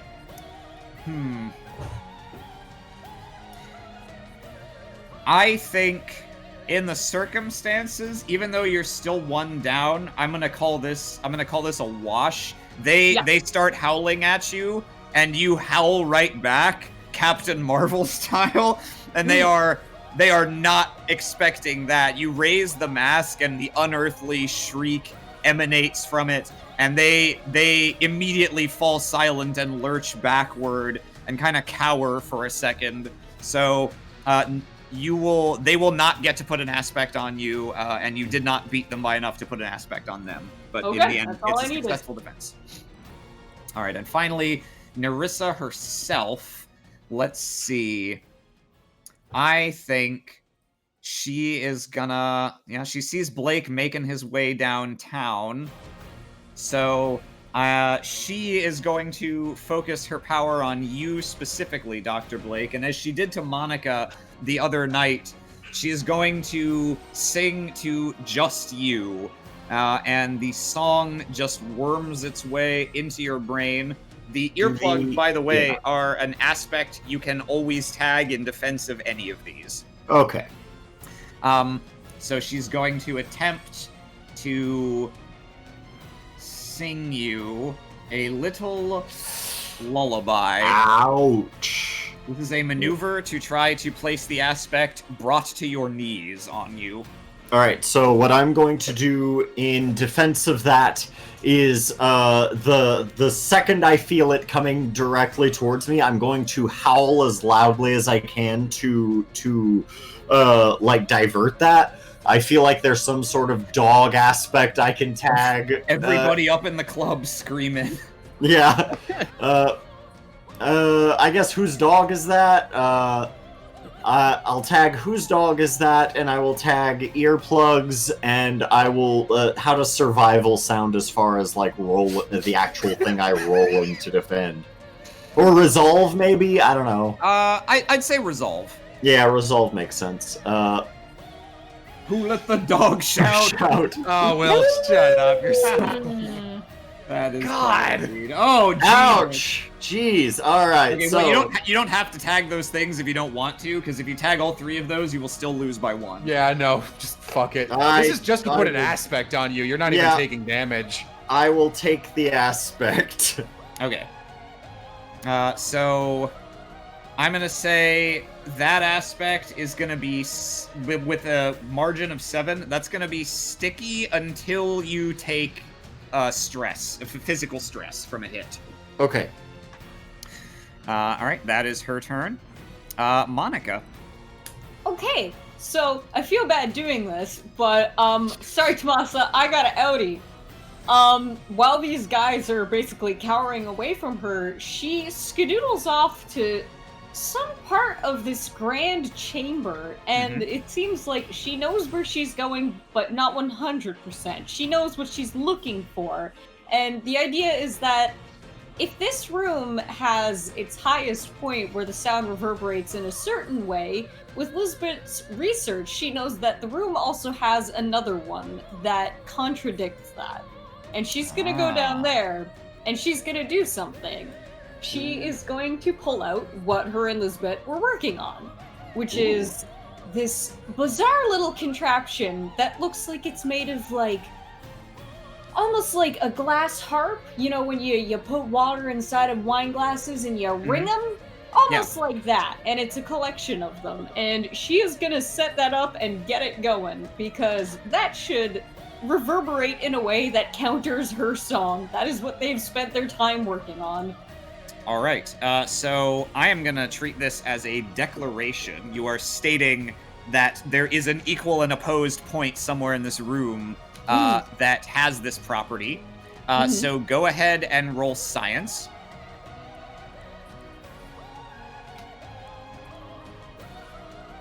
Okay. And the difficulty is low enough because of the properties that is, yeah, that's a success. So I'm going to add that as a scene aspect, and you have a free tag on it to use it for whatever particular end you are trying to achieve. Okay. Go ahead and add. We'll call this position of counter melody. Okay, so you said you were gonna get that going. Are you trying to? What is your intention to accomplish with this? I would basically like to warp it in a way that it will either distract her to get her to stop singing or doing whatever, or it will change the sort of sway of these zombos. Oh, okay. I'll ask you to pick one of those. Which do you want to do? Okay, I'm gonna go for her. Okay. So we'll say you've gone off somewhere. You're technically still in the base zone, but you have gone to this specific place, and you set up your instrument, and you begin basically your bardic counter song. Yes. So, for starters, anyone who is the target of her attempting to, for as long as Monica is continuing this, anyone who is attempting, who she's attempting to affect with music, you can tag position of counter melody in your defense. Cool. The first tag on it is free for whoever takes it. And Monica, in the immediate term, I'm gonna say go ahead and make an art roll. Art. Ooh. And we'll see if you can affect her directly as well. My art is very bad. Yeah. Yes. Hey. I'd say it's good enough for her to take notice. So yeah, She'll write a critical paper on your art. No, she won't. She'll be dead. We'll see exactly what comes of that on her next turn. Tomasa, you're up. All right. I would like, as Monica runs away one way and the zombie's like, bleh, Tomasa, what I would like this to look like is Tomasa scuffles with this zombie and like, for a second, all the zombies are like covering him so you can't see him. And then it looks like they've grabbed him, but it's just all of his massive amount of layers. And they're like, and like question mark, there's nothing here. And Tomasa, topless, dives into the water. And I would like to vanish for a turn. Oh, I love it. Ooh, okay. Well, actually, Tomasa, in taking this action, you have uncovered the previously hidden, soon-to-be revealed scene aspect, Rising Waters. That is so perfect. Yeah, that's great. Yeah, you very good. Oh, that's so great. We're gonna have to move dive up the straight tier. in, and you go ahead and make a stealth roll. Oh, can I use survival since I'm diving into the... I'm not hiding. All right, I'm trying to reach the bottom. Okay, I'm sorry, I misunderstood your intentions then. I thought you were... When you said I want to vanish for a turn, I thought you meant... I meant that more in the, like, theatrical I want to sense. go and do something. Yeah, okay. In that case, yes, go roll survival for swamming. Okay. Okay, yeah, that's plenty. You can get to the bottom. Alright. And you can say what you're doing, but you don't have to. We can just say you did something when we come to your next turn. Yes, I would much prefer that one. Sounds good. All right, it's Stefan's turn, and I think he and his soldiers are gonna boogie on downtown, and he's been itching for this rematch. Yeah, I guess Mark's you get to move with them. So they're gonna... He sees you've been temporarily, like, disrupted by Nerissa's song. He temporarily stows his gun. He's gonna run up, and he's straight up gonna... He's just gonna try to beat your ass. He wants this man v wolf fight. All right, that's his fault. So, I think this is gonna... Are we just gonna, like, might versus might, or what? Well, he's gonna roll fists, and you can resist with athletics or fists or weapons. And he is gonna try to...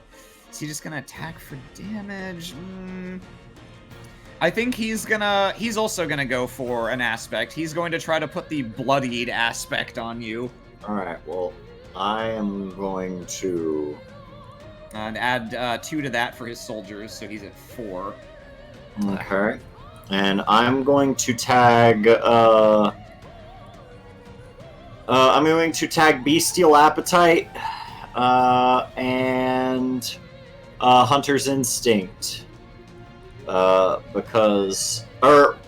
I wouldn't really need to tag 2 things. I just have to meet him in order to not get the aspect tagged, correct? Then yeah, I'm not gonna tag 2 things. Okay, so you're gonna tag Bestial Appetite to, like, bite at him as he comes in? Yeah, I'm gonna, like, snap at his fists. Alright, you didn't get that turkey, you're starving. You do so, and he kinda sees you coming, and you think, like, oh, well, this'll force him back. He reaches out, and he stops his first fist short, lets you clamp down on it, and you see a single twitch of the pain, but you get a very close-up and personal look at the scars on this man, and you can tell this is a man who has seen actual war, and this amount of pain will not stop him. Okay. He uses your bite to instead lock you in place temporarily, so he is, in effect, tagging Scars Run Deep for a +2 to still beat you by 2. Okay. Well, now I'm going to use Hunter's Instinct, because now that I have him in my grasp, I'm going to start shaking my head violently. Okay. You shake him back and forth, and yeah, he can't quite get to you with the punch he intended as the follow-up, and you kind of both You both are flung back a short distance. His hand is bleeding profusely, but he barely seems to notice. That brings it to a stalemate, so he does not get to put an aspect on you. I've got enough of those, thank you. And it is your turn. Excellent. Since you did not take stress, you still have Neris's aspect for the moment. Okay, so what I'm going to do is I'm going to book it to the 3rd tier. Yeah, I was just about to say, as the Stefan like stumbles back, you notice from the very back of the line, Marksley giving you like a get going. I got this. Look. I let him retreat briefly. I growl and then I just book it up the stairs. Yeah. All right. So if you want to move multiple zones, you will need to make an athletics roll. So go ahead and do that, and if it equals, basically the result you get determines how far you can go. All right. So what I'm going to do instead is I'm going to move here. I'm going to move to the 2nd because I do not have athletics. I'm a nerd. Yeah, I've got all kinds of other stuff there. My character was really hard to make because I had to balance out being a wolf with being a scientist. Yeah. You're a house wolf. You don't do athletic stuff. I'm an indoor wolf. Yeah, I'm an indoor wolf. I didn't get enough turkey. I don't have the strength to make it up all these steps. So I'll just move up to the 2nd tier. Okay.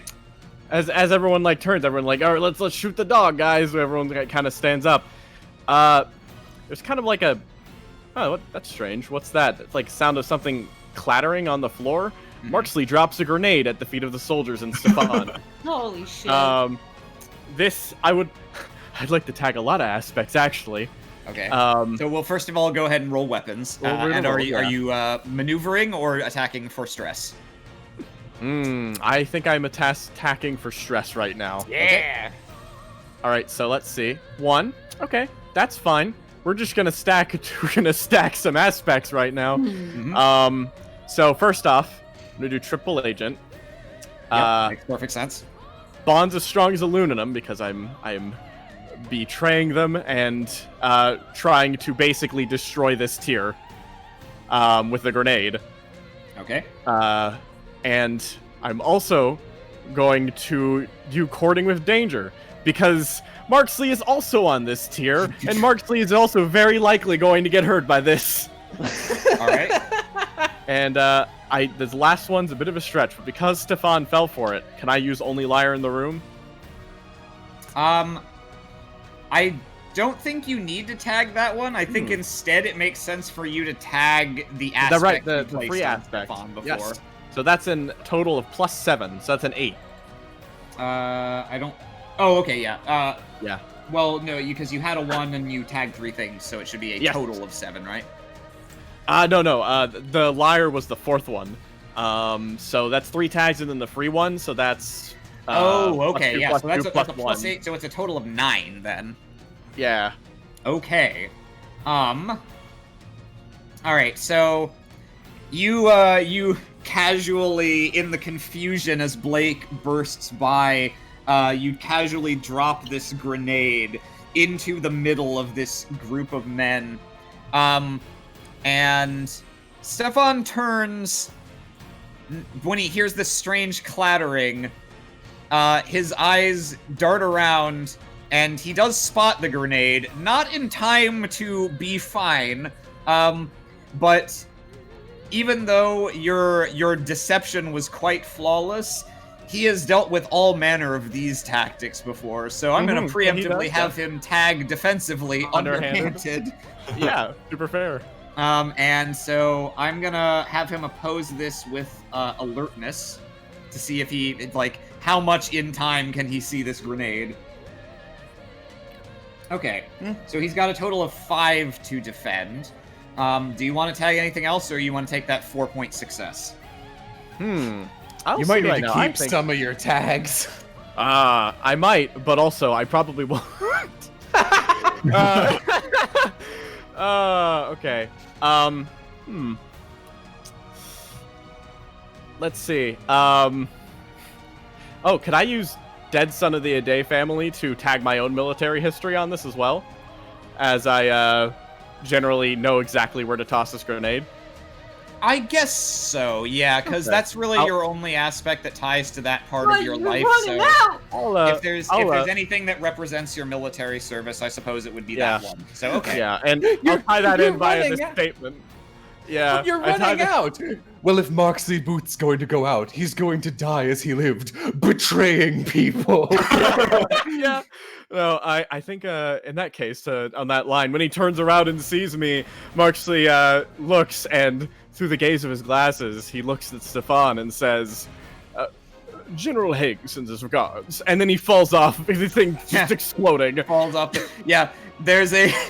as the grenade ticks down its final second, Stefan's eyes widen, and he just says, You! The grenade explodes, sending a shower of rocks scattering across the room. Marksley, you trust fall into no one. And when the dust settles, Stefan has just barely managed to dodge out of the way to the side. None of his soldiers were so lucky. They went flying down in... one of them is lying at least incapacitated on the ground. The others fell with you into the water, possibly dead either way out of the scene. All right, and we're going to say you're back down at the base level and you're in the water. Alrighty. All right, Nerissa's turn. Well, this took a turn. She sees and hears this, of course, and it actually does temporarily stop her as this massive explosion rocks the ziggurat. She furiously stares down. She sees Marksley's glasses glint as he falls into the water, and she snaps her fingers, and these two ravening deep men dive after you. Oh my god. So I'm gonna say, Marksley, until you get to act again, you do temporarily have the aspect floating around, which will make it harder for you to actually evade these guys. Alrighty. So that's going to be a tag for them for +2, and this is their attempt to attack you for stress. Okay. All right. Athletics to There's defense 2 of then. them, so it's 2 and then a total of 4 is their Alrighty. attack. Let's see So how yeah, athletics to dodge. All right. Yeah. Do you want to tag anything or take a 2 point? I would just take the damage. I just take the damage, honestly. Alright. It's fine. So you take Well, a these 2 cool point guys. stress hit. Let's see. As for these other ones, okay. Here's what's gonna happen. They are physically distant from Nerissa, but they are going to functionally attach to her for this round. And collectively, they're going to chase after you, Monica. And they're not going to physically attack you, but they stop in front of you as you sing out your melody designed to counteract Nerissa's ability. She raises the Kenna to her lips again, and How did she get it back? she didn't lose it before. Yeah, I didn't shoot it. Tomas's shot didn't get it. Oh, I missed. She raises the Kenna to her lips again, and she is going to try to basically she's going to try to overpower you. The effect of this, if she succeeds, she's not attacking for stress. She's going to try to literally shatter your glass instrument and remove the counter melody aspect from the scene. Okay. And she's going to use her deep men to help as they also screech at you while she plays. So this is going to be an art roll from her.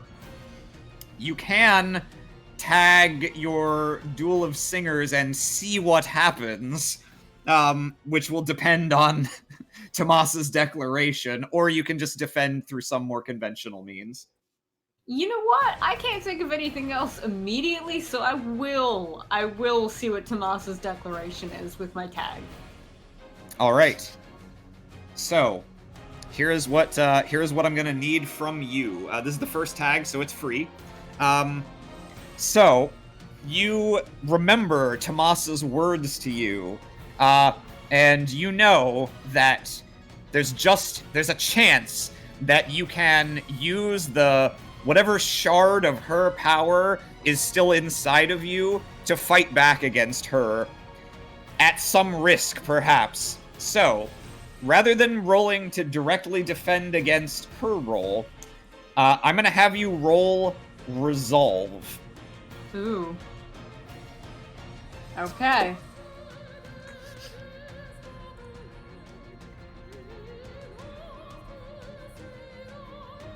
Okay. Do you want to keep that too, or tag anything to buff that? Let me see. Do we get Duel of the Singers as a free tag? Or no? She got it as a free tag just now. It's a declaration aspect, so it's sticky. You can continue to tag it. It's just Can the only. I tag Okay. laser focus on that? Yeah, I would say so, because Okay. your biggest challenge is whether you can focus through the physical and spiritual pain that your condition is causing you.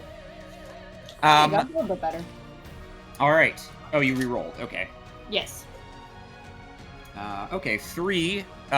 3 is what you had to meet for the, average success condition. So you were able to safely, for a moment, unleash the screech that's still rattling around in your head. You open your mouth and her voice emerges as horrible and keening and soul stabbing as it was when you first heard it the other night.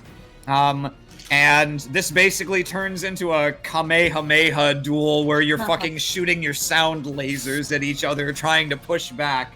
So, because you're invoking Duel of the Singers, instead of defending against her art roll with something, you get to defend with her own art score, which is +5. Oh boy. Yay! Okay. So +5 to this.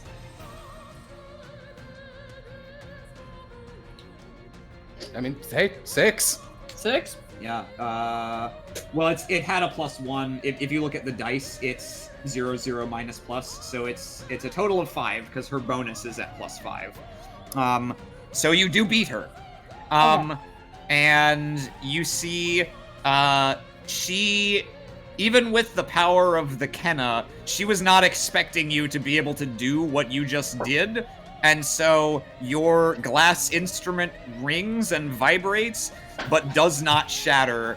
And she takes a surprised, staggered step backwards, and the deep men do as well in time with her. Ah, perfect. Hey, Civ, can I please ask that you delay your turn until after mine? Sure. Okay. All right. Speaking of Tomasa. Okay, Marksley, as you fall into the water, you, think, yes, just as planned, good job, Marksley Booth, as the deep men converge on you, and you hear the end of something below you, just barely. Should have been 18. And you hear something pull, and Tomasa knows, having been in many temples, some of them water-based, that when they make these things, they have to be able to clean them, which means you need a way to drain the water. Many of them function much like a big fountain that you'd see in a park lake. So at the bottom, it sucks the water down and shoots it back out the fountain. So I would like to use a mysteries roll to invoke my ability to mess with hidden temples and their inner workings.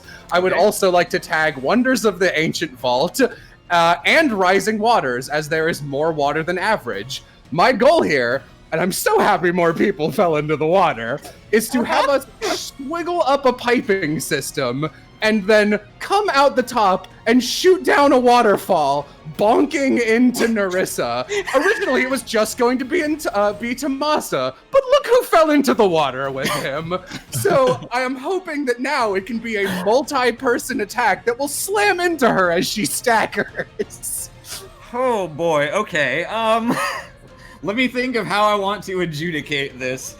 Alright, so, functionally, you are attempting to get from the base to the pinnacle in one move. So I'm gonna say the DC for you to hit for this is 8. However, if you hit it, I will allow the movement for everyone, and you will get a free cheap shot attack against her upon arrival. All right, that's spicy. Thank you. Okay. So, come on, mysteries. Whoa, yeah! I didn't even say Baby! Oh my All right. god. So, I have a request. plus Yes. Lisbeth, which is 2 for free, Can you I think. cheap Yeah. shot at the end be getting the fuck away from her right after? I was actually, I was gonna say, because I think actually that's too powerful a move, given, I was hoping we would kind of water slide back down, maybe taking Yeah. her with us, but like, No, it leave her seems there, please. unfair to ask all of that and to be like, hello, I am here now. Yeah. All right, so I'm gonna go ahead and do a mass tag because that's fucking hilarious. So I believe I get Lisbeth for free because no one's used it, or no? I sorry, I'm not clear on whether or not that's. Yeah, no, so the free tag is for aspects that you create You either set up, through, okay. through maneuvers, declarations, or assessments. So that one doesn't have one. Okay, in that case, I will not, since that's less relevant, ignore that +2. I will use the Ancient Vault. I will use Rising Waters, which I discovered, but I didn't put down, so I guess that's not free. And then I will go ahead. I'd also like to tag whatever Marksley's floating body in the water thing was that just got pinned on him. So I'd like that to be a 13. That's true. Yeah, okay. Floating in, yeah, no, that's a good way to mechanically resolve the fact that you're having an extra body here. All right, so that's a Holy 13. shit. Okay, so that, like, obviously that's a monstrous roll. Can you, so at a bare minimum, you're gonna get what you asked for of everyone gets sucked into the water recirculating passage and zipped up here. What exactly do you want to happen after you guys are fountained after here? I think the most interesting thing that could happen is we all dink into her like doink, doink, doink, doink, and all of us tumble down, and then like this is immediately after the grenade too, so everyone's like, what the hell? And there's a moment where her flute gets knocked out of her hand, clinks exactly between the distance of her and Monica, and we are all at the bottom base. Oh, I love it. All right. Oh, that's great. Yeah, so you have a total of 5 success shifts after the DC. 6. So, oh no, it's 8. I'm sorry. So, we'll say, okay, so you're going up to the pinnacle. You knock, sure enough, we'll say you can knock her down to the 3rd tier. That'll take 1 of those shifts. 4 is still more than enough to do something with the power level of disarming her. And I think you've got just enough left over to specify the circumstances under which that happens. So, indeed, this pile of people and deep men fountains up from behind her.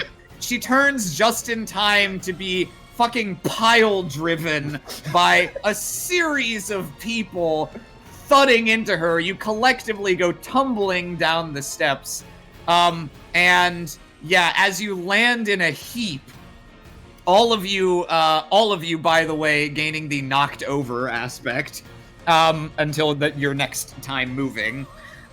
You hear, following the sound of people piling, you hear a tunk tunk tunk of wood against stone, and sure enough, the Kenna does land at, for the purposes of making this a midpoint, we're gonna say basically in the 1st tier zone. Fun. Holy shit. Jesus Christ. You're all in a pile. She just and flops onto the ground and is just the least graceful and composed she has looked this entire time. Monica. Oh boy. Jesus Christ. Okay, so I would have to use 2 points to get up here to where that flute is, right? Yes. Okay, and what would I have to do to get past these deep men? Because that did disrupt what I had planned. Yeah, but I can technically nothing because they didn't spend an action to, like, try to stop you from moving. So you can just Okay. move away from them in this turn. In the fiction, I think they are a little stunned still from being on the losing end of that battle just now. Okay. Alright. Well, I'm gonna fucking haul ass right up here. How far is it away from Stefan? Yeah, whatever's convenient for you. If you want it to be something specific, you can fate point it. Otherwise, it is unspecified. Just close enough that he could pick it up on his turn. Okay, well, what I'm gonna do... I'm gonna run up to here. Obviously not get too close to him. And... Oh boy, I wasn't expecting this, Jello! I'm sorry, I legitimately was only expecting that to be good enough to, like, knock her off balance and give you an edge in the singing duel, but fuck, I critted. I critted and I got to launch the Marksley gun.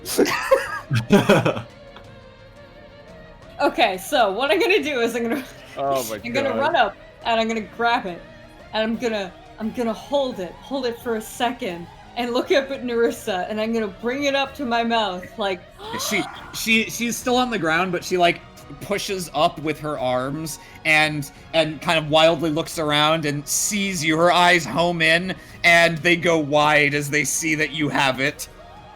Okay, yeah, so she's gonna go and snap it in half. I'm gonna tag Two-Face Dollface.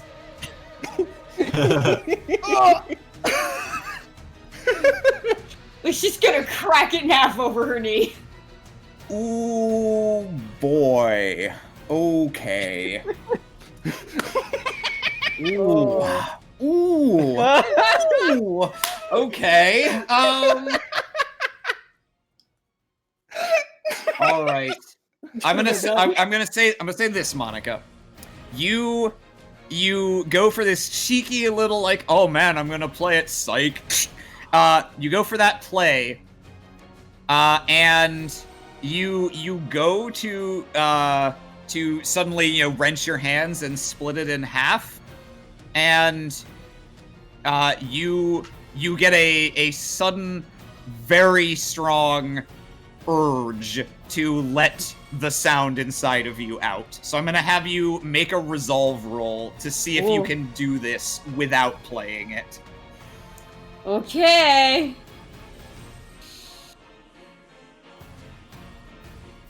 That's not bad. Okay. It's not bad. Can I tag Wild Child? Because I just want to break shit. Yeah, that seems appropriate. Alright. Alright. You, as the thought forms in your head, I'm gonna snap this thing in half, you get a pounding headache as the, sort of like when, just after you fought the deep men on the sub, the noise inside of you becomes deafening for exactly an instant, and you almost collapse, but your destructive impulse wins through, and you just... You snap it in half. Ever let someone else tell me what to do? Exactly in half. Okay. There is... You, so immediately when you do this, the first thing you hear is, NO! From her. The second thing you hear is...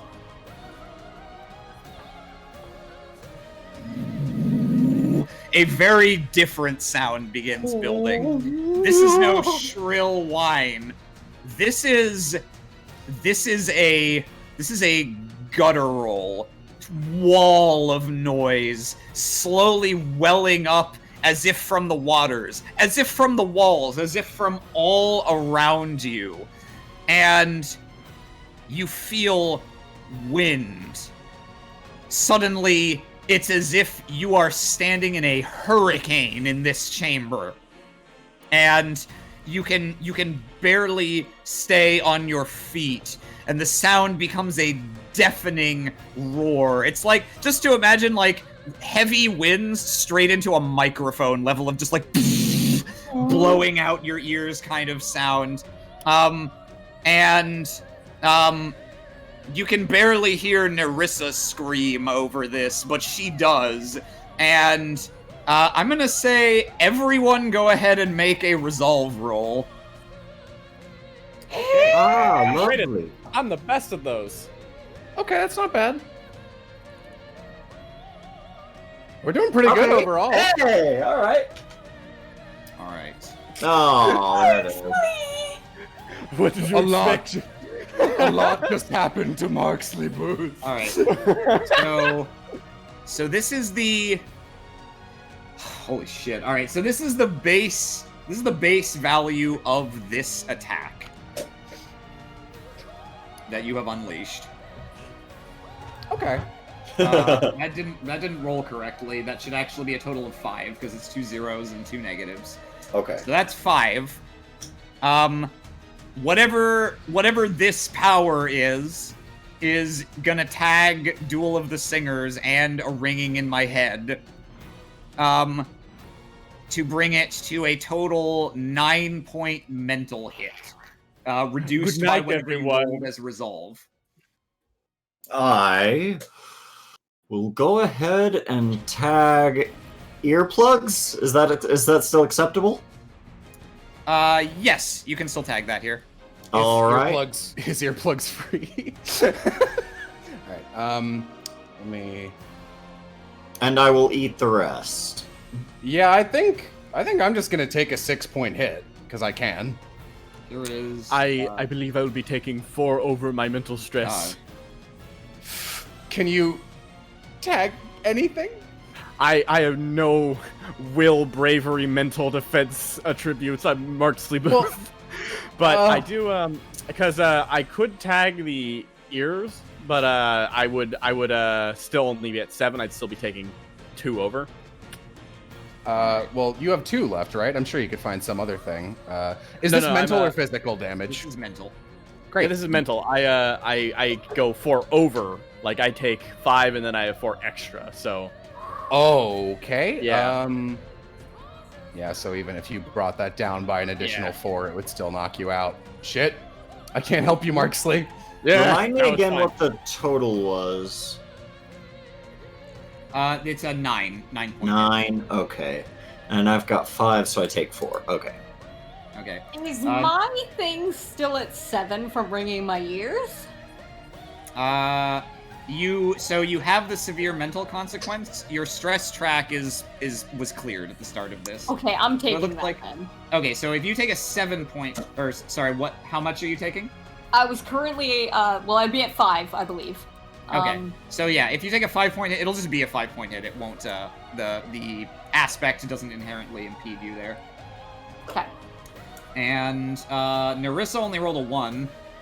She doesn't want to possibly go down now that Monica has done this. She has a new goal. I'm gonna tag Vindictive to give her a +2 on her resolve. So she's gonna take a 4-point mental hit. And otherwise be okay. And then I'm gonna roll for Stefan. His resolve, yeah, +2. Okay, so real quick, remind me, what was the size of the hit that I took? It's 9 minus whatever you rolled for resolve. Okay, let me roll for So resolve then. just tag your box that is 5. You can't take another 5 hit again, basically. Yeah, okay. Okay, you rolled 1, so if you don't tag anything, it's actually going to be an 8-point hit then. Okay, Wait, didn't you already rolled resolve, Civ? You rolled a 4. Wait, did I? Oh, I did. Yeah. My bad. Oh, My bad. okay. Brain stupid. Okay, So much yeah, going on. That's alright, There's a lot. Stefan doesn't really have anything to tag for this. So he's just gonna take a... God, what was that? That was It's a a 6. 9? Yeah, That'd be a 9. That'd be an 8-point hit. All right, he's gonna tag a thing.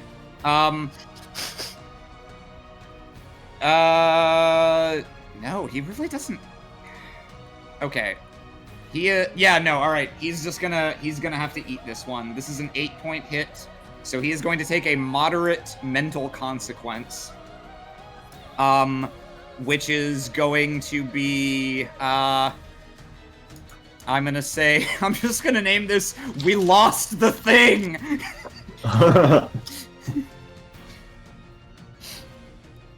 What a demotivator. Okay, so holy shit, that shit happens, and Monica. So the noise, the deafening noise, dies down. The wind does, but much more gradually, and as is wont to happen when you do something like this, you naturally, of course, feel the vault begin to tremble. Mm-hmm.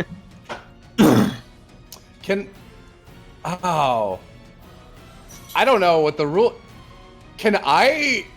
I don't want to declare this because it's negative, but I sure would love for Tomasa to yell, "It's coming down!"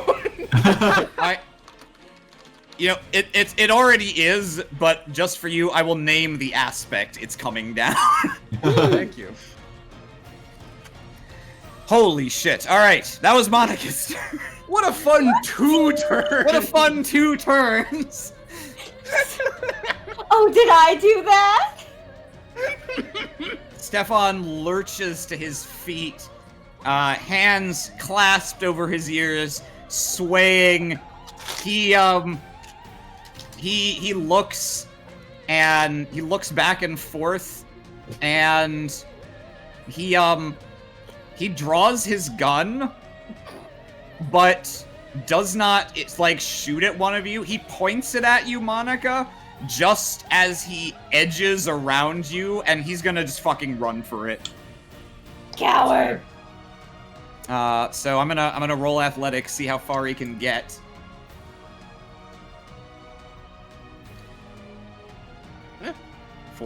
He's gonna tag looking out for number 1. To make that a 6. And,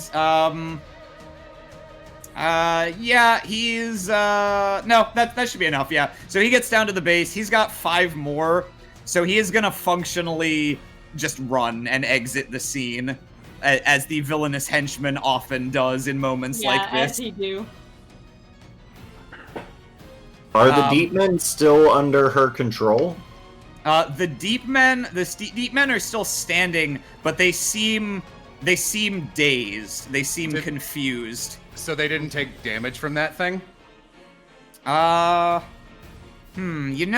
guess, actually, no, that is plausible, yeah, I should roll for them. They don't have the same reason to take damage, but they might still have an effect from it. 1 + 3. So this is opposing a 9-point hit, huh? That's... why does it roll like that? Oh, it's because I'm not doing slash. Alright, I fucked that up. But it's 2 pluses and a minus, so that's a total of 4. So that's a 5-point hit. Alright, yeah. One of the deep men, just as that sound emerges, just violently explodes into water. And the other one collapses to the ground, not out, but seemingly badly disrupted by this.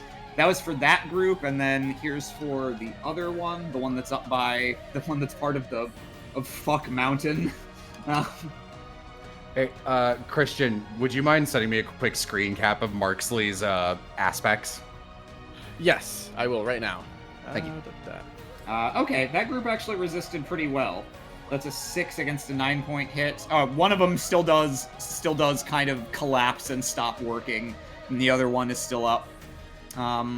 So yeah, that actually did eliminate half of them. Dr. Blake. Oh dear! A lot has happened since I moved up these steps. A grenade went off. All of the water is gone, and now above me somehow, and everybody has tripped. And also a monster is doing something. Is Nerissa still a threat? She is. I'd imagine. she still has the knocked over aspect, but she is seemingly mostly unharmed at the moment. Yeah, I'll head up there and gosh, I'm not a villain, so I'm not like gonna like. Yeah, you wouldn't just slit her throat in all likelihood or anything like that. You have some options. You can attempt a block to stop her from doing something like moving. Yeah, I think that's what I'm gonna go with. Okay. I'm just gonna use my might to keep her down, and I'll just say, "You have clearly lost. Sorry, you should give up." She has the eyes of a feral fucking animal right now. Eyes you recognize all too well. I see them in the mirror every day. Okay, so yeah, go ahead and roll might.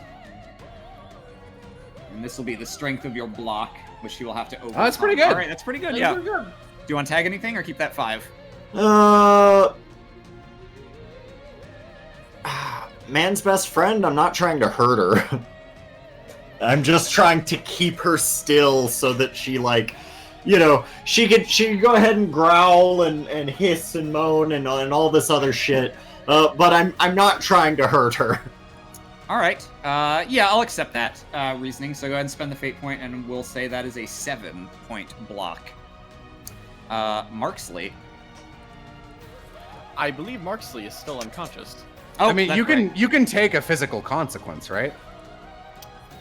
It was a mental What did thing. you? So what was the total? What was your I hit took in a the end? total of 9. I got 4 over Okay, my. so you have 5 boxes of stress. Oh yeah, that is just an immediate taken out. Yeah. Oops. Okay. Yeah. Okay. So yeah. Nap time. You see, that was the whole thing. I used all of my skills because I knew I'd be fucked whenever a mental attack came. All right.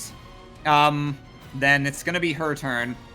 So she's gonna try to wrestle. She can't really get past you with physical strength, Dr. Blake. So here's what she's gonna try to do instead.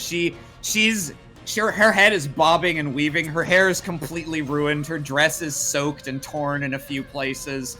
She is entirely a separate creature from the picture of elegance you initially witnessed.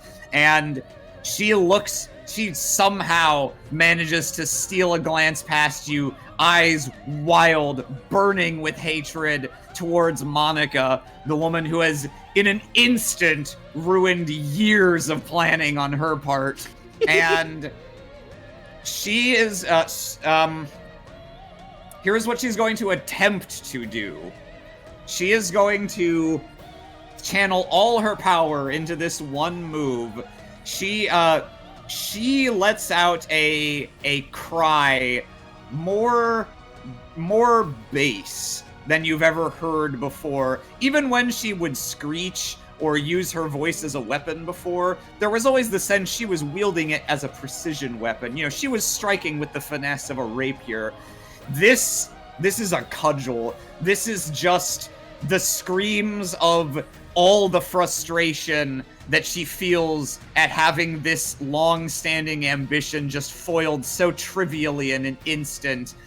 And she is going to attempt to just basically take off down the stairs, screeching to physically blast you out of the way, water beginning to pool under her feet until she basically just slides down this pyramid, arms out, wanting to strangle the life out of Monica Gelato.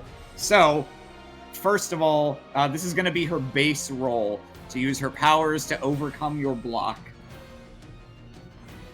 Okay. All right. She is going to tag Vindictive to bring that up to a 5.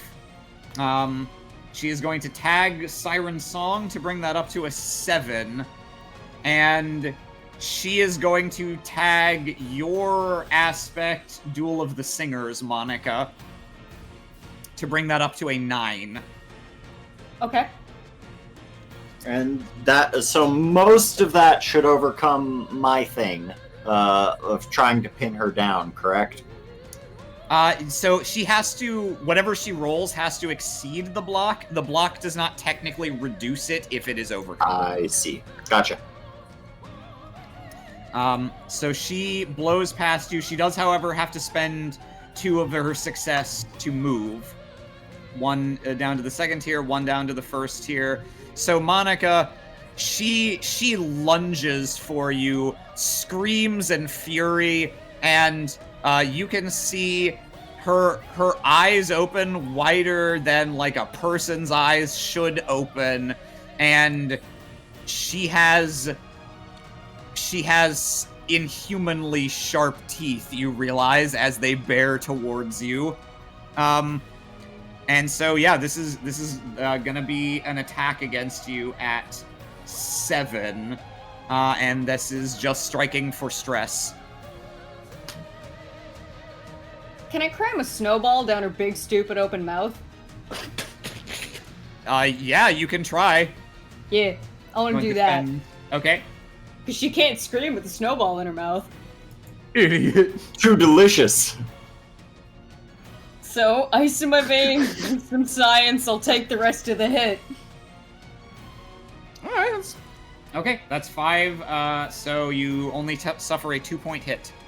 Okay. She does lay a hand on your neck, but she doesn't have a great deal of physical strength. Nevertheless, you are up in each other's business right now. And I think the remaining fuck the deep men, they don't matter anymore. Get out of here. Okay, one of them does. Okay. Well, now that the deep men are catatonic, or there's a dead one there, it's coming down. Tomasa knows better than anyone. We need to get the fuck out of here. He is gonna grab Marksley. He knows Dr. Blake can run pretty good with his 4 legs, so he's gonna grab the unconscious Marksley, kind of grab and toss the just fucking disgusting deep man and put him at the edge of the stairs. Go. Oh my god. All right.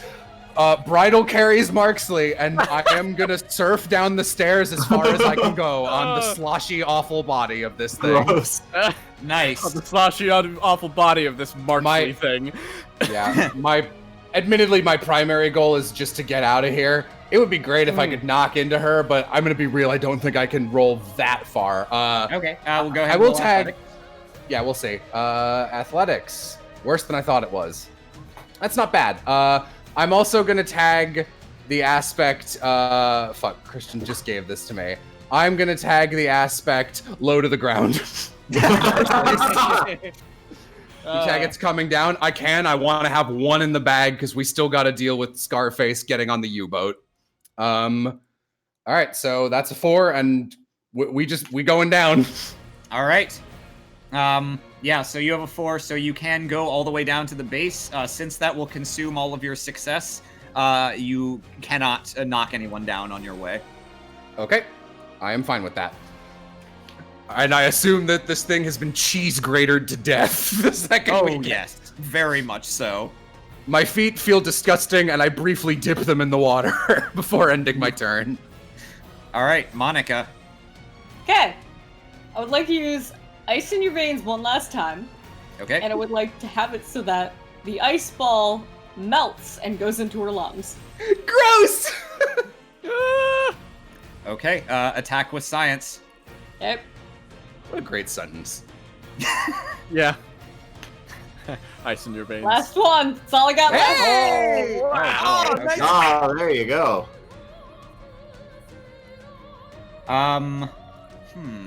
Okay. Huh.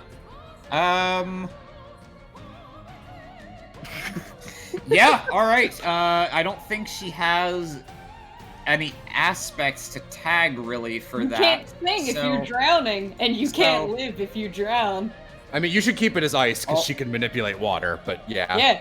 All she can tag, she has a character-based reason to be able to defend against this with her supernatural powers, so I will defend with mysteries. But she's fighting against an 8. Yeah, okay. So she can't tag anything, really, for that. Do you want to put an aspect on her, or give her a 3-point hit? Can't sing wouldn't be bad. Yeah, can't sing. Okay. Oh, okay, that gives me a great idea. Yeah, no, it's a good Can't choice. sing, can't speak. Yep. All right, she has that aspect on her, and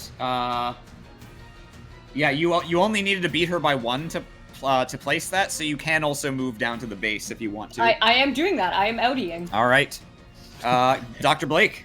Ah! All right. 1 next. I mean, I do not have athletics. You don't. You can But you roll could- it you at could plus blind roll 0. it. I could just roll. What is it? Just 46. Yeah, just 40F. Where? Oh yeah, 40F. Let me. You might Austin, also. Yeah. I was just gonna say, Austin, I'm sorry that like every combat this game, you have been like in the middle of a sandwich on two, like the fight is in the breads and you're the peanut butter. Alrighty. No, I'm good. I have nothing to tag. You could tag it's coming down. Yeah, I mean, I guess I could, but that still put Give me it at a 0. Zero, Give it a yeah. reroll, you know? Oh yeah, I have get zero. to reroll. Do you get knocked out when you hit 0? No. no. You just Okay. can't tag aspects anymore, which makes you And dramatically weaker. It's cheaper to go down than it is to go up. I suppose so.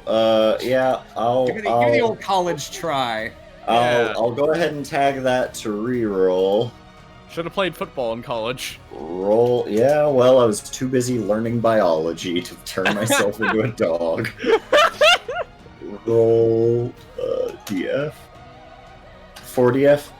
Yep.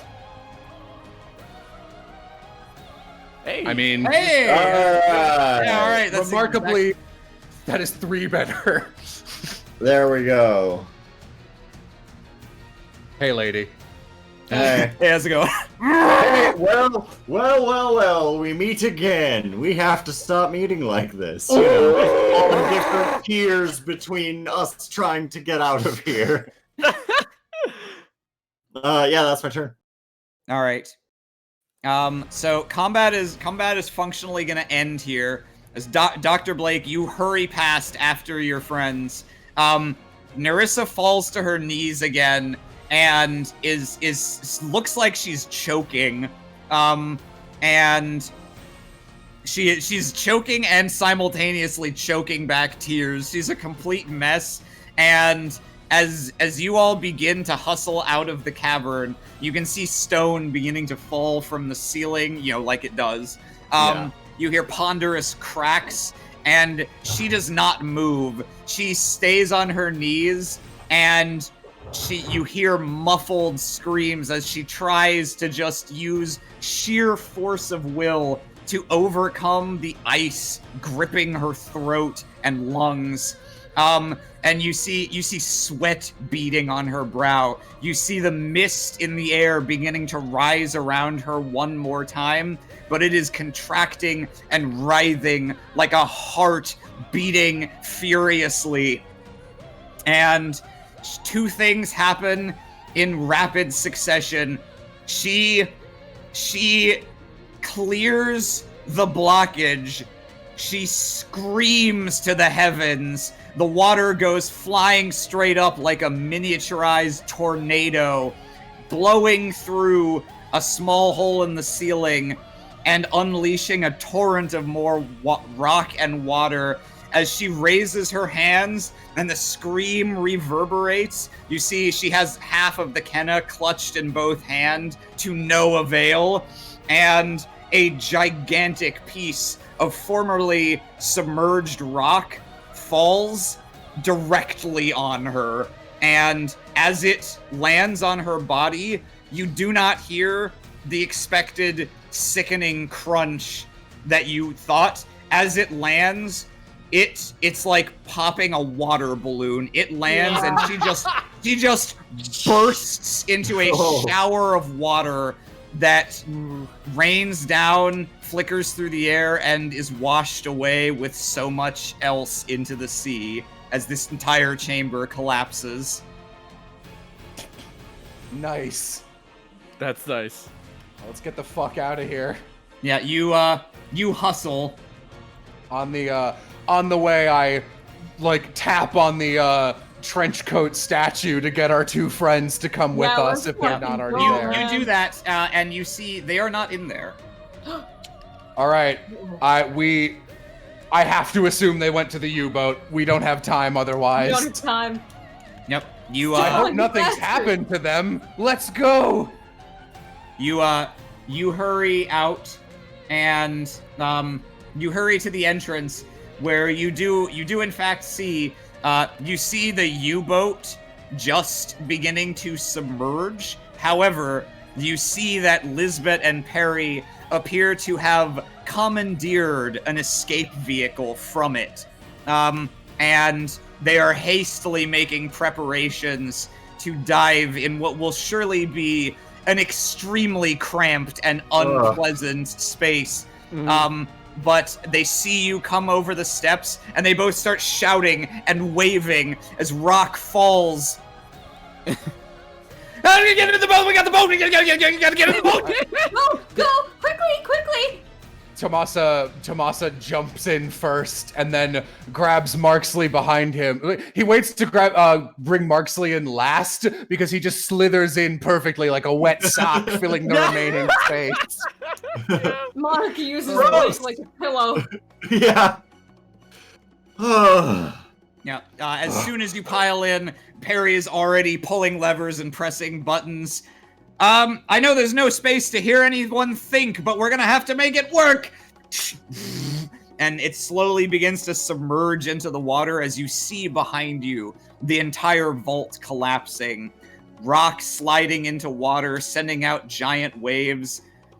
There goes that wonderful architecture, all crushed, all forgotten at the bottom of the Amazon, but you make it away.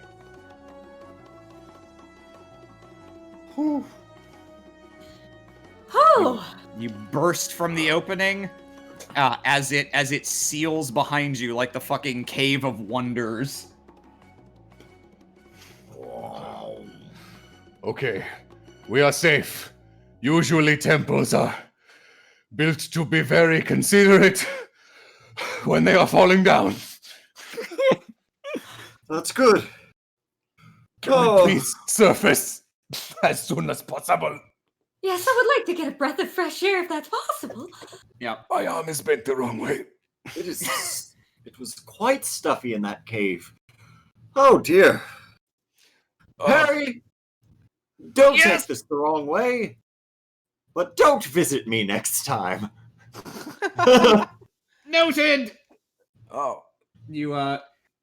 You break the surface and see sunlight for it. God, you've barely spent any time down there, and you surfaced only well, as probably about an hour ago before you were captured, and yet it feels like it's been a lifetime since you had access to the open air.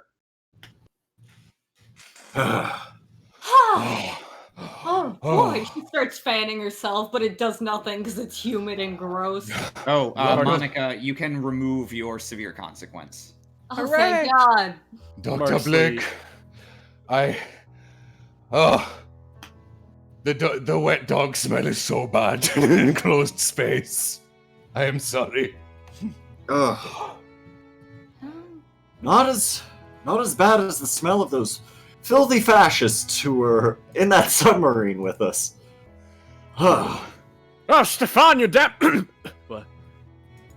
Oh. We did it. He pats Marksley on the head. Yes. Well, oh, are we all? You're quite You all gotta right. look around. Yes, are we all well? Yes, somehow I- managed to. I think so. As soon as we felt those tremors, I grabbed Perry and we made for the exit, hell or high water. A smart move. That That's was my fault. I apologize. well. No, wait. No, I don't. Oh, you did a good job. If people hundreds of years ago had been more like you and just snapped that fucking thing in half, this would not have been a problem at all.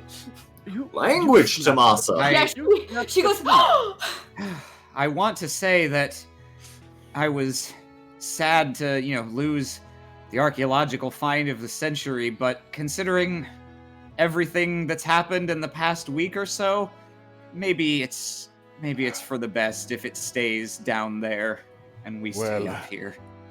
I figured you types always enjoy the architecture of these places, so while I was grabbing Marksley, he takes out it's not like an artifact or anything that cool. It's just like a chunk of wall relief. This is an item that has architectural significance and no magic. You can do with it what you will, and you can use it as proof that that place existed. I'd say puts, I guess we're outside of the thingy now, floating on it. He gives it to her. He was holding it in the very wet, multiple, pocket folds of his pants, since he is actually still topless. huh. Thank you, Tomasa.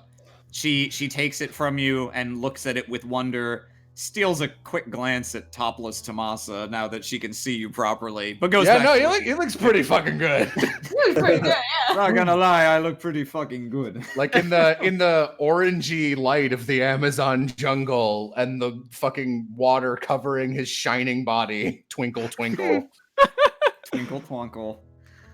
Oh boy. So it's a less than comfy journey back, but thankfully civilization is not too far.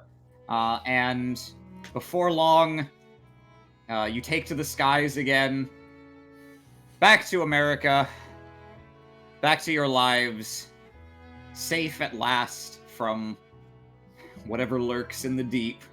And we'll change scenes one last time, and this will just be a quick little epilogue, chance for an ending one-liner.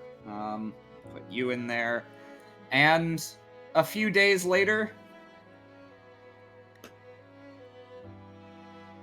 Perry breaks his promise almost immediately.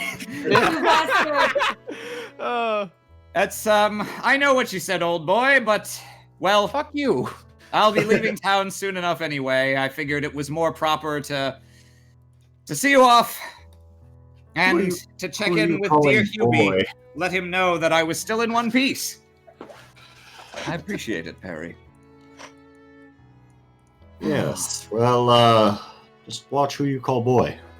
In any case, it's good enough to see you all here in my home once again, or for the first time in the case of Marksley and Tomasa. Oh, Mark's- it's not the first time. Yeah. Oh, it's not the first time. I said that and looked at the fireplace behind him. I just pictured him grinching Dangling down the down. fireplace. Slithering down. Ho, ho, ho. Leaves a doggy toy and then slithers back up.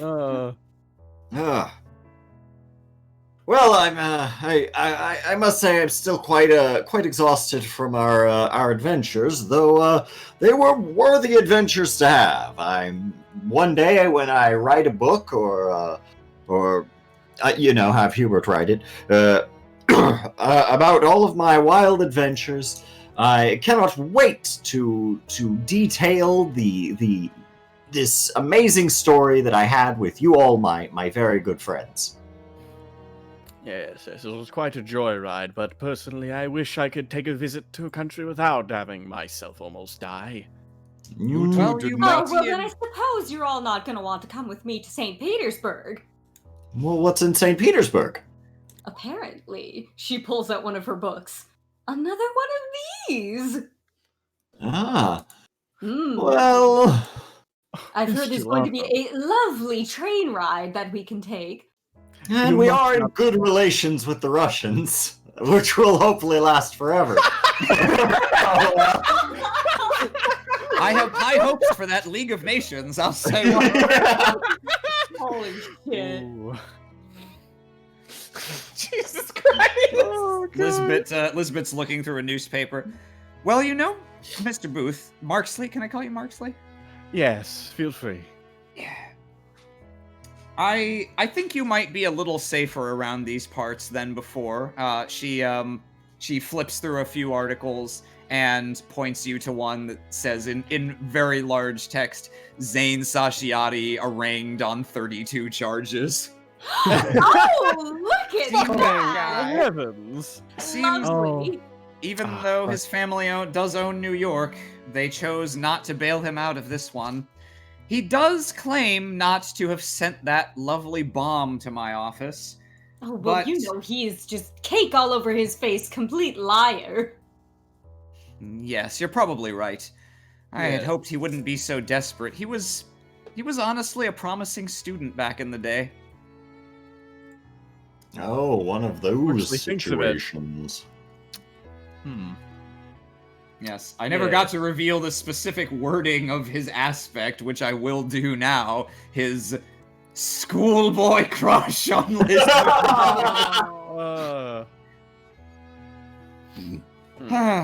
Well, Miss Gelato, you should not tempt me with such things. After all, being able to see one of your priceless books is something that always interests me. I would gladly come along. I know. I'm using it as bait, you see. Of course. I'd be insulted if you didn't. Yeah. I might take a little visit to a friend of mine in the White Army in that case. Well, sounds lovely. Anybody else who wants to join me can, though, the more it's the phrase that people are using nowadays. Is it too many chefs? Something like that. It might get a bit hairy, but I know this one. The broth does not like the cooks. Too That many sounds about right. too many lizards spoil the lounge. I like that as well. Oh, there's so many ways to use this. Well, all this talk of lizards and food is making me hungry. Lizards and soups and things of that nature. Hubert, why don't you put on a good turkey? I haven't had one since the submarine. Yes. Marksley thinks, yes, I believe we should have a nice meal. I'll take a mental note of that bomb, though. That's a rather curious case. The curious case of bomb. Yes. It would also. I wouldn't mind going to Russia. I'm certain the climate would agree with me more than South America. Myself as well. I don't care much for the cold, but I have heard some news a little further north of St. Petersburg, in Siberia. They found something in the permafrost that I'm afraid I might have to deal with. But I would not mind so much traveling part of the way with good company. He looks around. With friends. Hear, hear. I'm going to go help with that turkey. Maybe I should. I'm a marinologist, a mechanist, and a turkey enthusiast. That's correct. Well, I like the sound of that. Tomas, I certainly do owe you one now, so I'd like to pay that off as quickly as possible. I must say, Marksley, my opinion of you has improved after our last meeting.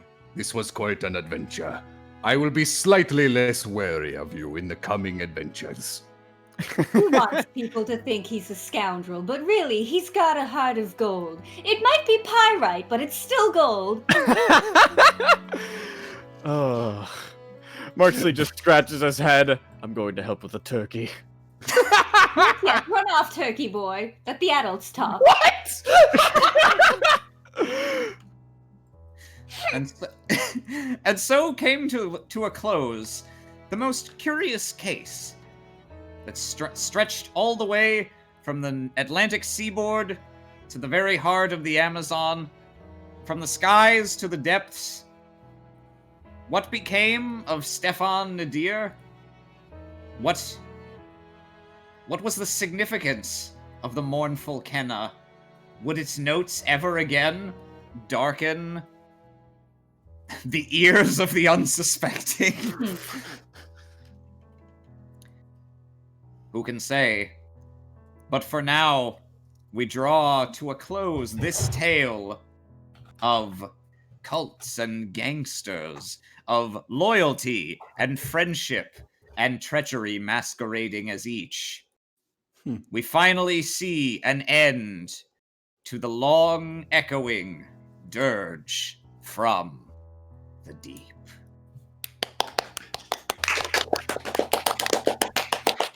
That was really fun. Yeah. A lot Really of fun. And we get Yeah. because it's the last episode, we get the lyrics version of the ending theme. Oh, of course. Excellent. Ah. Excellent. So, had you not mentioned it, I don't know how much you ended up cutting, but that to me did not feel like it was meant to be more than 3 sessions. I thought it Yeah. wrapped pretty well. Yeah. Maybe it's because we did so good against the Yeah, we river speed fight. run through the through the river fight. We got an Yeah. exploit through the fucking The zombies. U-boat. Oh yeah, the zombies, and Yeah, then the we U-boat too. perfect stealth through U-boat, and then final fight, and then Yeah. water volcano. I love That that. fucking gag was great. Holy shit! I'm so happy I rolled a crit on that. Yeah, It was yeah. great. Man, I'm really glad Stefan got away so he can be Jaws and appear in another. Yeah. Hey.